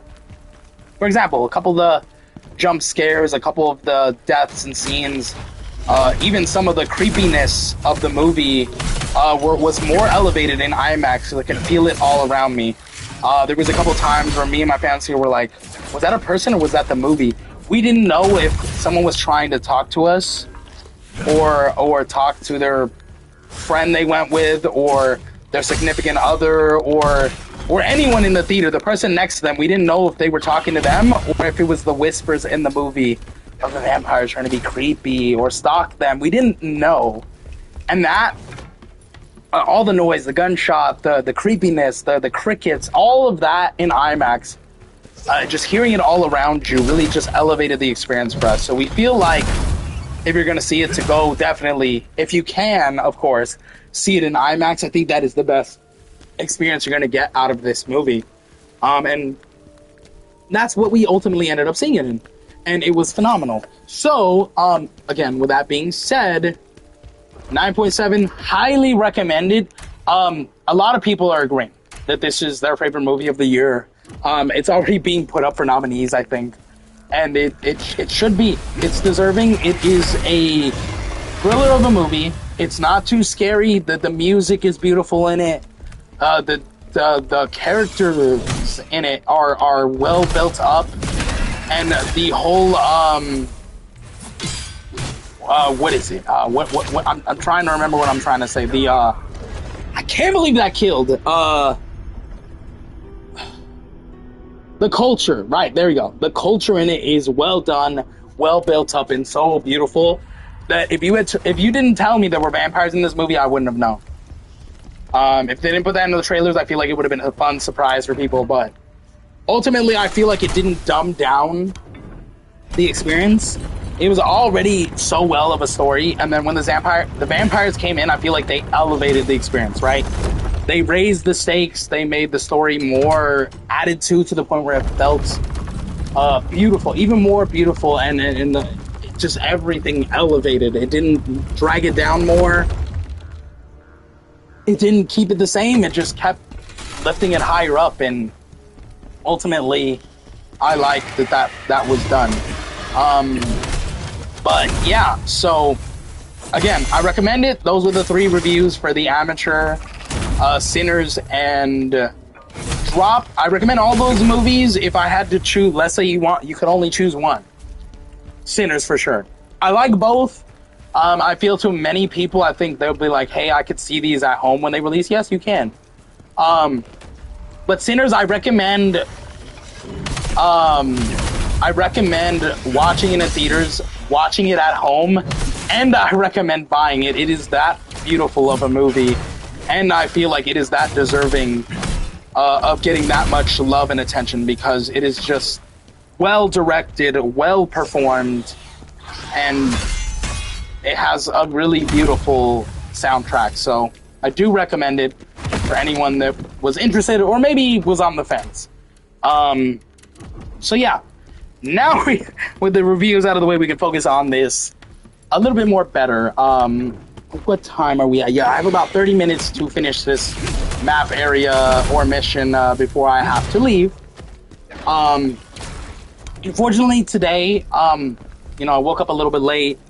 My fiance went to work. I I wasn't feeling well from the previous night, so there will not be a second playthrough today. There might be, if I can make it happen, I'll try, but I don't want to just do a playthrough or video for 30 minutes. So unfortunately, there might just be one today. But it's not just one, it's one with 3 reviews. So I feel like, and I hope that that is understandable, and I hope that you guys enjoyed the reviews. I hope that you go see the movies. If not, I hope if you've seen it already that you put in the comments what you think of it, because I liked all those movies, and we're gonna see more. Me and my fiance, we already got tickets for The Accountant 2 and Until Dawn. We are going to see them on Monday, because next Monday, of course, because she works a lot this week, so we're unable to see them on Friday when we want to. And we got our tickets for Thunderbolts as well. So, is it Thunderbolt? Yeah, Thunderbolt. We are going to see that day one, actually early opening day one on the Thursday, May 1st. So we'll let you know how those movies are. We have reviews for those coming. My fiance is not here to give her review for The Accountant. Unfortunately, we rewatched it. I've seen it. It was her first time seeing it. I have seen it a couple times. I love it. I have said before that it is the movie that got me into Ben Affleck and checking him out as a actor in some of his movies he's been in. And he was really good in that movie. Rewatching it again, he's still just as good as I remember. I really love the first movie, and I'm excited for the second one. Now, I'm not going to really give a review for that since it's an older type movie, but I will give a score that I gave it, just so you can kind of compare it to the score I'm going to give the second one, and then just take it for what you will there, right? I'll give you my score from the first time I saw it. I thought it was like an 8.5 out of 10, right? I loved Ben Affleck in it. I loved the supporting characters. The action was really good. There wasn't a lot of it, but until towards the end, but there was a lot. It was mostly towards the end, and there was a little bit sprinkled in. I like how smart they portrayed this character Ben Affleck played with a person that has autism. I respect that. I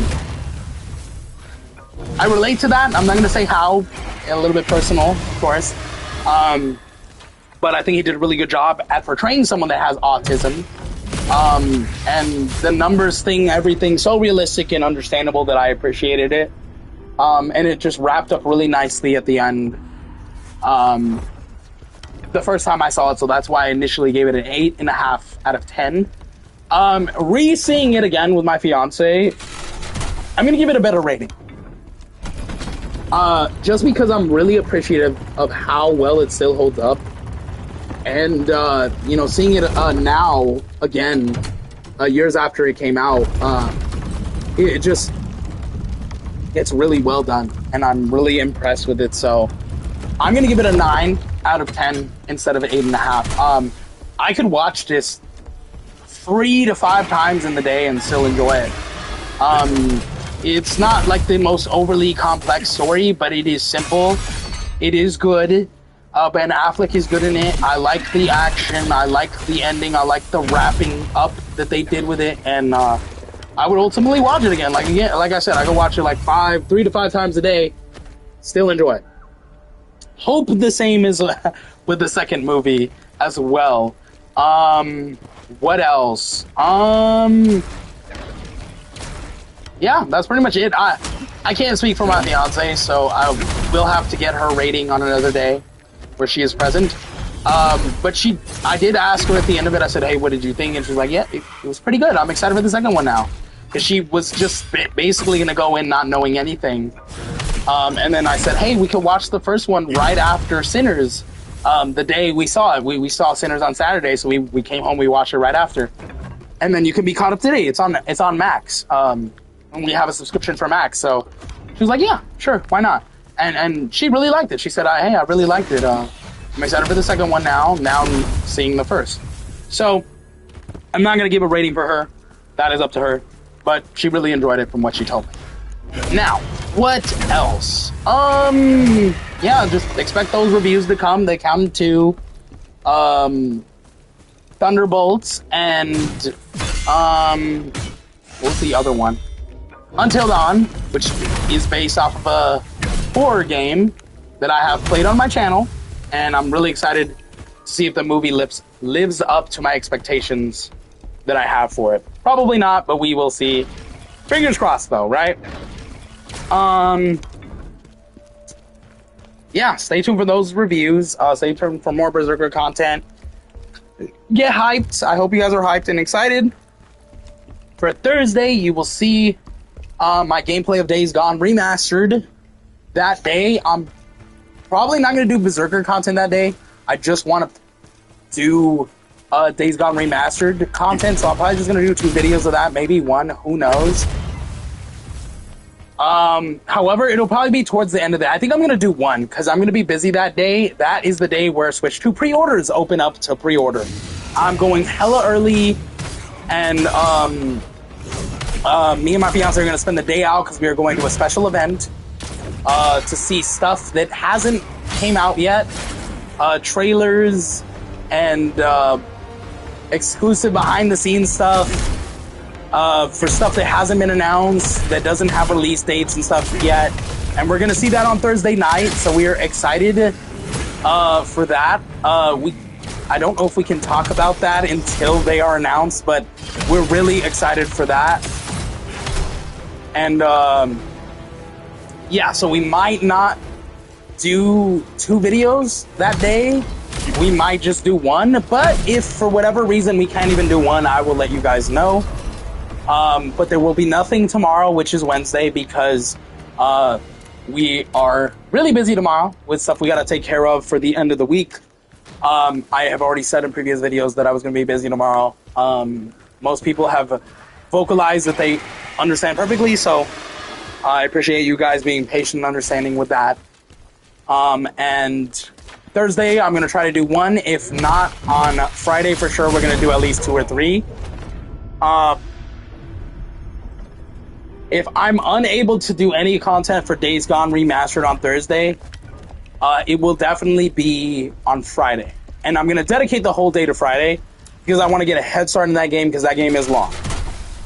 And then after that, whatever video or stream I do afterwards will be 1 video Days Gone Remastered, 1 video Berserker, okay? So that's what we're going to do. So stay tuned for that. Trying to think for next week, anything else this week and next week to expect. Not just to expect for content, but expect, like, if I'm not going to be here. Friday, I will be streaming. Don't know how much. Saturday, I think I'm going to do 1 video. Who knows? It is my cat's birthday, so we're going to celebrate her birthday. I'm going to try to convince my wife to do at least do 1 video, even if it's like an hour long. Because we had already came to the agreement to just focus on her for her birthday. But I do want to do 1 video, especially if I'm unable to do anything Wednesday and Thursday for you guys. I don't know about Thursday yet. I'm trying to do 1. But if not, I want to, like, have an extra day for you guys. So I'm still trying to work on that. As far as Sunday goes, there will be at least 2 videos Sunday. I will definitely be streaming. And that's all I know so far. When I know more, I'll let you guys know. I'm not getting any upgrades because I keep dying and dying and dying, and I hate it. So we're going to lock in. That's pretty much all the updates I have for you guys, is to stay tuned for those 3 reviews on those movies. That being Thunderbolts, Accountant 2, and Until Dawn. And stay tuned for Days Gone Remastered sometime next week. The day it comes out, we'll not be doing it. Don't expect content tomorrow, because I'm going to be busy all day. I will try to see for Thursday. If I'm unable to Thursday, you guys can expect a post letting me know that Thursday is a no-go. Friday will be content. Saturday, I'm trying for at least 1 video for you guys. So I really do apologize that I've been so busy lately, but there's a lot of stuff I've been planning. Mostly me, but my fiance has been planning with me that she wants to do with me. And well, any of you that have relationships out there, or maybe if you don't, it's good to spend time with that person rather than not spend time with them. Or else you will lose that person. Guaranteed, 100%. She is working a lot. The only time I have, most of the time, the only time I have to do content for you guys is when she is working. When she is not working, sometimes I'm able to do content. Other times, maybe she's having a bad day or she's like, no, absolutely not. I want the day for me. Like, for example, let's say she works 6 days a week and she has 1 day off. I know for a fact, I don't even need to ask her because she's going to say no. I know for a fact she wants that day, just me and her. It's the only day she has to spend time with me throughout the whole freaking week because she works. So me asking her if I could do a video is so freaking crazy because I can't. Okay, I want to spend time with her, not just because I feel the need that I have to, but because I love her. So of course I'm not gonna stream. Other days, maybe it's hot. It's been really hot lately where I'm at, right? Which, if you want to know, I'm in LA, and for some reason it's hot as hell in this house. And I don't really understand what happened. But me and my roommates, anyone who's upstairs, which is just me and one other roommate, and of course my fiance, because we're in the same room, it's hot as hell upstairs. We have no form of air conditioning upstairs. We have fans, but they're not strong enough to cool us down. Downstairs has air conditioning, and it has no way of making it up here. So we just, if it's hot, we're fucked. If we don't have fans, we're fucked. If we have fans, but they're not strong enough, we are fucked. So unfortunately, we are living in heat. The heat causes us to get a little angry sometimes, and it causes us to stress, and it causes us to be overwhelmed and ridiculous, and, you know, we don't want to do anything. So we're not in the best of moods because of the heat. So we basically just don't want to do crap. So there are days where we don't want to do crap. Or there are days that she's not feeling well, and I want to do something. She's like, no, I'm not feeling well, so take care of me and spend time with me. Which is fair, right? So I dedicate it to her, you know. Again, I do apologize, but I want you to understand that I can't always do content. Not saying you don't understand, and if you do understand, thank you, I appreciate it. It's just, it's not easy. I'm sure with time, it will become easier, especially when we eventually get our own place together. And we can have air conditioning and lots of other things that will alleviate some of that stress and problems that we're having. So I appreciate you guys being patient. I appreciate everyone who follows and loves the content and tells me to keep up the good work and that I'm doing good and they like me as a person. They think I'm cool to talk to. And so I really appreciate that. That means a lot. You guys have no idea, and I keep trying and hoping that I can do that for you guys. To the best of my abilities, and I hope that you guys will follow along with me as I continue on this journey, just sharing my love of all these things with you guys as well. So that's basically what's to stay tuned for, and ultimately we are going to stick to that and hope nothing changes, but if something does,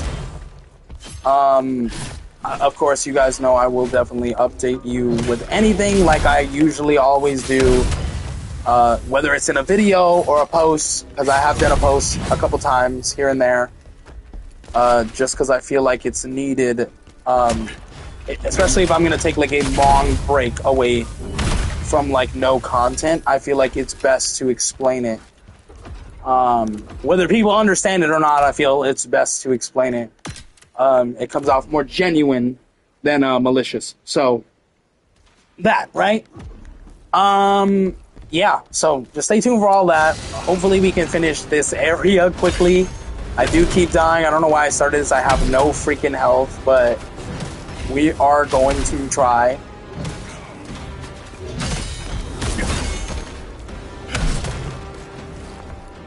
I do not want to die, but I do not want it to gain health or its stamina. What is shooting me?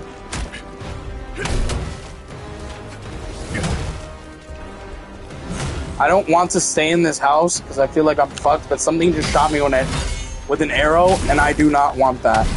Of course I'm gonna die. You know what? Because I'm tired of losing all my XP from killing these enemies and unable to get it back, I'm gonna ignore all the enemies on the way to where I just died, and then I'll kill the enemies there, because by the time I get there, I have no health to recover health. And that is what's ultimately killing me. And I'm getting stressed out. I very much am. Not just at the game, but because I'm hot, I'm getting a headache, and also because I literally have like 13 minutes before I have to leave. Well, I have to get dressed. I have to put my shoes on and everything. Luckily, I'm just going down the street, but I have to pick up some stuff before my fiance gets home. And I don't want to wait till the last second, because if I'm not home by the time she's almost home, she is going to be frustrated. Which she should be, because I told her I was going to go after I was done streaming, but then I had an appointment with someone and that I had to talk to, so a lot of stuff, right? And it took longer than expected, and I probably should have went and got this stuff before streaming, so I didn't have to rush and worry, but it is what it is, guys. Also, this took way longer than I was expecting, and that's because I keep dying, and I keep dying because I am not fully concentrated. So we're gonna lock in. We are gonna concentrate. I'm actually not gonna talk for a good while, just so I can stop dying and actually make progress. And I will come back when we have made enough progress for me to not be as stressed or freaked out or feel the need to constantly rage. So yeah, thank you guys for watching. Still keep watching, and just that's the reason why there's going to be a bit of a silence. So thank you for understanding. I'll see you guys soon.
Okay, so I do have enough for an upgrade.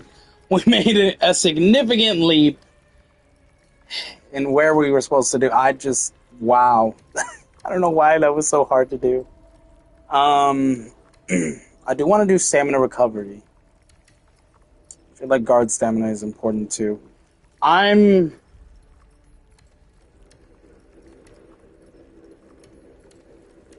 just gonna do. Screw it, I'm just gonna do endurance.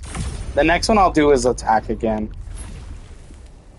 We're gonna backtrack. I just wanted to get the health.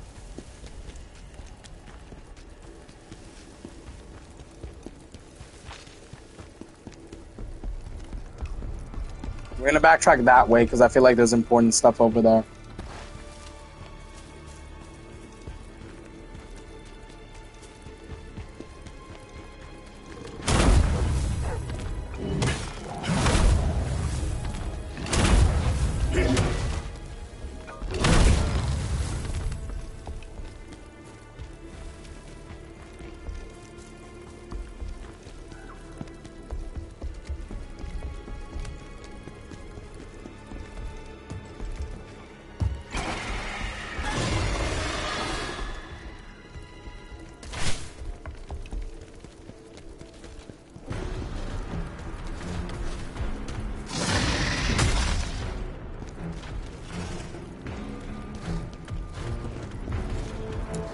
I should have absorbed this before I went all the way over there. Now I'm gonna leave to get my health back. I'm gonna heal just in case, because this guy is right on my cheeks.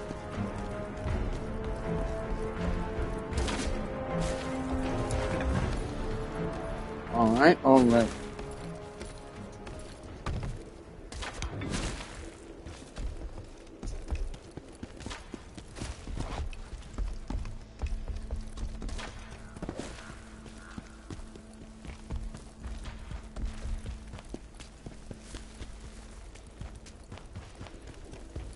Alrighty, alrighty. I kind of want to stop here because I don't know if I have enough time to get done what I'm trying to get done. Let's see how much. Okay, yeah, we don't have a lot of skill points. Oh, wait, or do we? Do we have enough? I need 13,000. It says after upgrade I'll have 5. Do I have 13,000? Can I not? Yeah, I don't have enough. Okay, so I need 13,000. Okay, cool. Alright. Well, today was an interesting day. Especially for this video, or streaming, yeah. We're gonna try to finish it. If we hit another checkpoint and we're still not at the boss, we're just gonna stop there. Unfortunately, I messed up. You know, I should have went to the store and got what I needed to get, and then streamed, because then I would be able to stream for 1 more hour instead of stopping so soon. But it is what it is. I messed up. I didn't expect everything to take so long, and I didn't expect to be dying a lot. And unfortunately, regardless of if I mess up or not, I have to stop. So we are going to continue for now, and we're going to see if we can finish this map area. If not, we are going to come back to it later, like in another part or video, and we are going to hope that I don't die right here. We're going to hope that we're going to hope in the next one we can actually finish it. Because in this one, we did mess up. We should have finished the map or been done with what we needed to do, and then we should have started a second stream or ended this stream. Instead, we are not done with the area we are in. And unfortunately, we're going to probably have to cut it a bit early.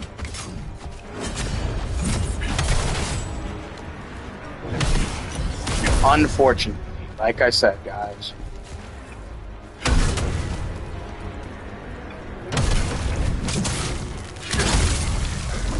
But fingers crossed we can actually finish it in time and not have to stop. That is what we're trying to do. 468. Yeah, the 485 is best, so I'm not gonna get rid of that.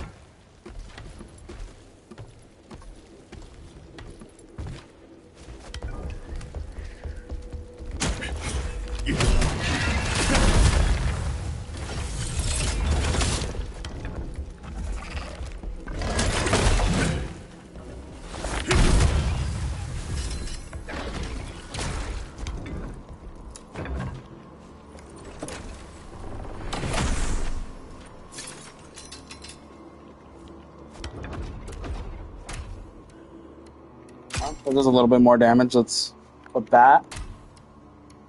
No, that's Dookie. 107, 107. We will keep that one. Okay. We're not going to drop down because I feel like I'll get damage. We will drop there, actually.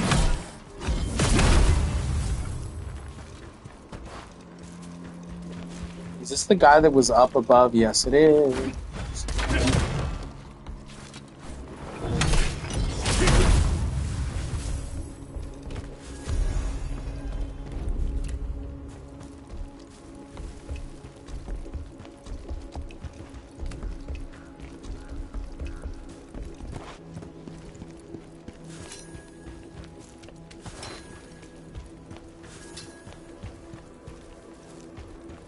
Where are we?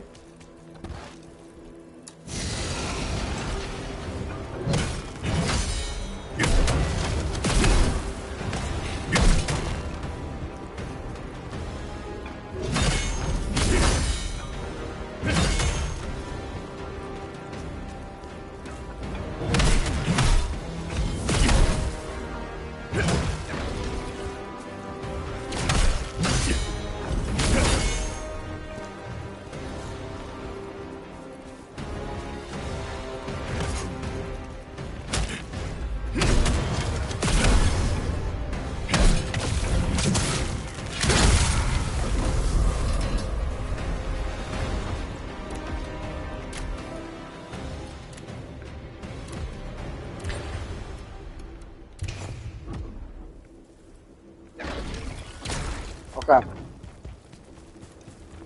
Let's try to see if we can clear this one without losing all our health.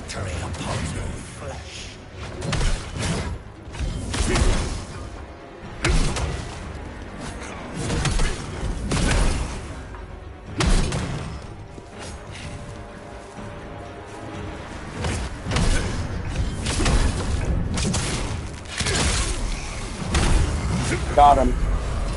Okay, cool. Let's open the doors down here and let's hope there is a health thing right at the end. 107, we'll keep that as well. 216, it's not better. Let's open these doors.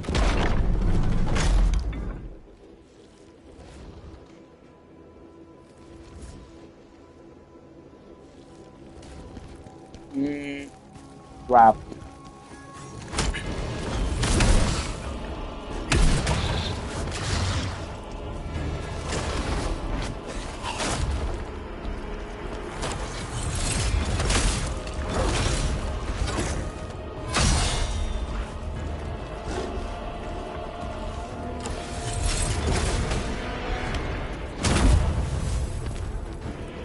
Did he disappear? Oh my god, no, he's still there.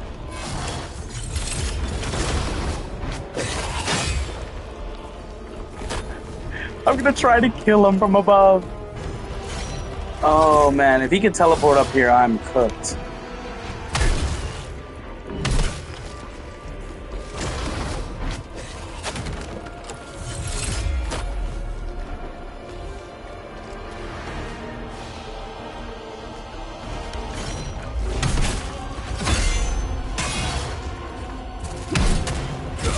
Damn it! I knew that was gonna happen. I didn't want it to happen, but I knew it was gonna happen. Alright, it's okay. We're gonna ignore all the other enemies, and we're just gonna go right to that one area. Yeah, I don't think we're gonna finish it today, guys. In an alternate universe, this world would have a Crisis Core Final Fantasy combat. You know what? I would take that over this combat, because I feel like with this combat, it's a little difficult. Like, I understand the Souls-like combat shit they were trying to go with. I get it, but I'm kind of just tired of it. I feel like not every game needs to be like that. And lately, they've been making a lot of Souls-ish games, which are cool, but we don't need that. Like, just keep Dark Souls. Like, I feel like Dark Souls and that's it would have been cool. Yeah, so like the innovative designs and all these other Souls-like, but it's not needed. It's kind of like, I like them. Played Elden Ring, I've played Neo, I've played other games in that avenue, but I'm just kind of, and I get it. People are gonna be like, hey, just don't play it, right? Cool, but they're good games, so I want to experience them, so I'm gonna play them. But yeah, I'm gonna still complain when it's BS. It's natural to complain when it's BS, right? And that's what it is.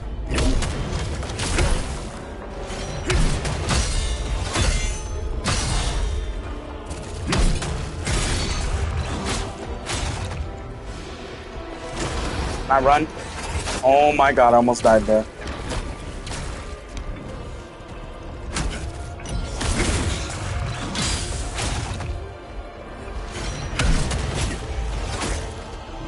I had no stamina. I can't beat this big guy. Alright, look guys, I'm gonna be honest because I'm really, really running out of time. I know I've said that, but I'm gonna keep saying, if I die one more time, we're done for today. I don't want to. I want to keep continuing, but I do not have time. My fiance gets out at 6 o'clock. It's about to be 5:10, and I still have yet to go to the store. And I know it's going to take me like 20, 30 minutes. She's not going to be happy. So I have to go. Like, I don't want to disappoint her. I told her I'd get it done when she told me not to, and I said I'd get it done fast. And I did not. Because it took me longer than I expected. But I need to get it done. I can't ignore it. So if we die one more time and we can't beat it, then it's going to have to be tomorrow, or not tomorrow because tomorrow's Wednesday. It's going to have to be another day. It's unfortunate, but it's going to have to be another day, whatever that day is, because I don't have the time today, guys. I don't have it right now, and it is unfortunate, but it is what it is. So we're going to try. I'm going to try to speedrun this, actually, and I'm going to try to beat this little freaking thing that is pissing me off. And if not, we're gonna quit. We might rage quit, that might be what it is, but we're gonna quit because we do not have the time for it.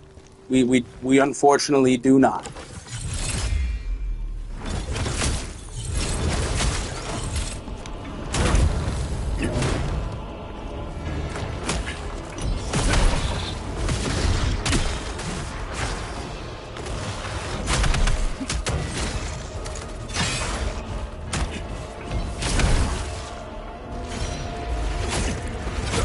Bro, I tried to run. You know what? That doesn't count. That doesn't count. We're going to turn off the mic, and we're going to lock in, and we're going to beat this bastard. That does not count.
Alright, guys, we were able to kill the beast.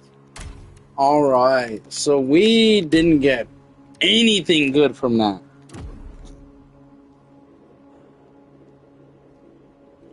Hey, don't bring that. Don't bring. We didn't get anything good from that. So what we are gonna do is hopefully there's no more enemies around, because I'm gonna be pissed. I have no health. We're gonna pick that up. Okay, I gotta take that to the blacksmith for gear. Let's destroy this. I want to do this, although I probably shouldn't. Yep, that's. Of course that kills me. God, guys, I just hope I don't have to fight that big guy again. If not, I'm gonna scream. I think right where that ball fell and the door opens, I think that is where our next little checkpoint thing is. And I hope I'm right, because I'm ready to stop. I don't know how long it's gonna take me at the store, and I'm getting nervous.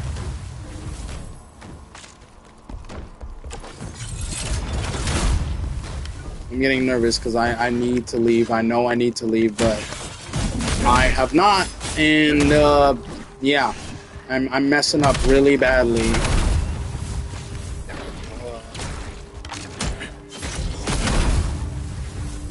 So I need to get this done as quick as possible. Okay. Yep, that big thing is not spawning back. Cool. Because I did not want to deal with that. I was about to be freaking screaming. Well, the ball fell, so I can't die again. So that's a plus. I do have health, so let's try to take these two summon things out of the way. For XP, as well as hopefully some good armor.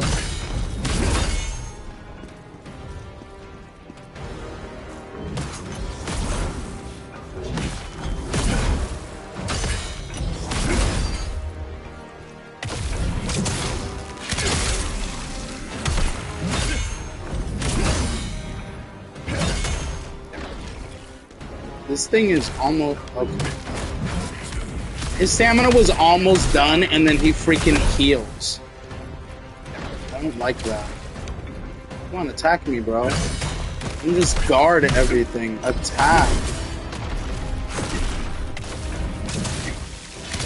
Is that gonna kill? No.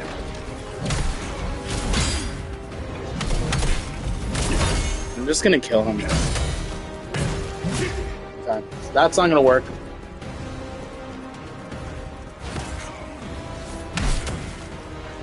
Backing off. I'm not.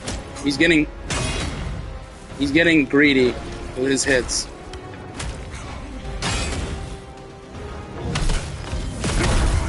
Right, let's kill him. We got one more that we're gonna try to get. Actually, I'm not gonna risk it. I'm just gonna go all the way to the top, and if there's the health thing, then I'll come back for this. If not, then he's... I don't care.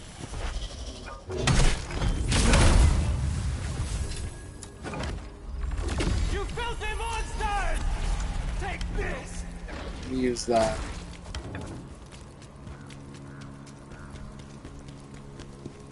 Fuck it. I guess we'll try to fight this thing. Hopefully it's not too difficult. Warrior spirit within you.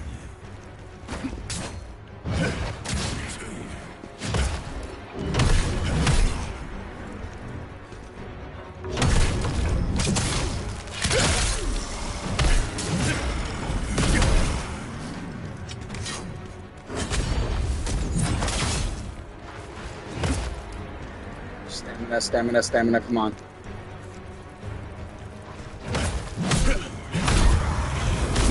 thought I was gonna die. I did not. I should have died, though. I'm literally almost dead, guys. I'm gonna put that on. I need health right now, pronto. Let's activate this. I don't really think it's gonna help if there's more enemies, but... it might. I'm hoping maybe... Yep, nope, it did not. Okay, fuck you too. Fuck you.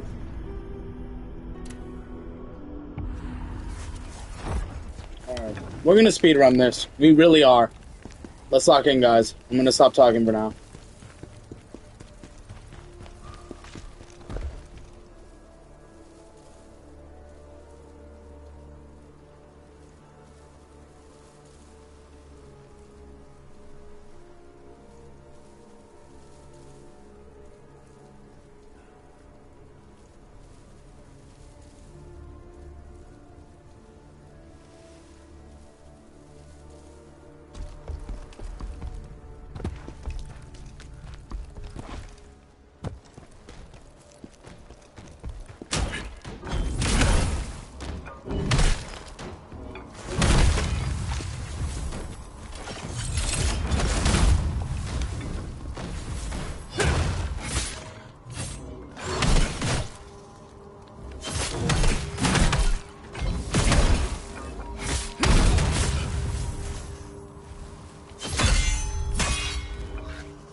Okay, guys, we're not gonna do any of these red summon things. We're just gonna go past.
Alright, guys.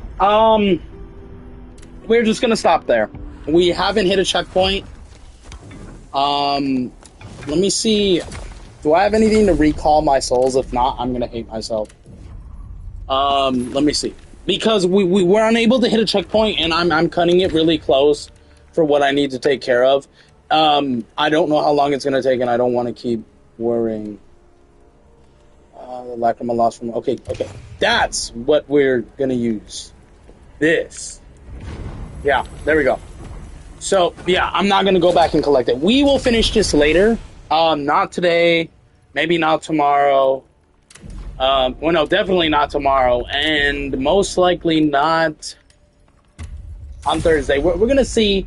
But if I can't do it Thursday, then I'm going to put a post and you guys will know. Again, I messed up. I should have done what I needed to do first and then streamed. I didn't. So we're stopping it early because for some reason these bosses don't want me to make it to the next checkpoint. We're going to stop there. Let me know what you guys thought of this part. I died a lot because I was not locked in. Let me know what you think of anything else. Let me know if you're excited for Days Gone Remastered. Let me know if you're excited for anything else. And I'll see you guys in the next one. Peace. We're making it short.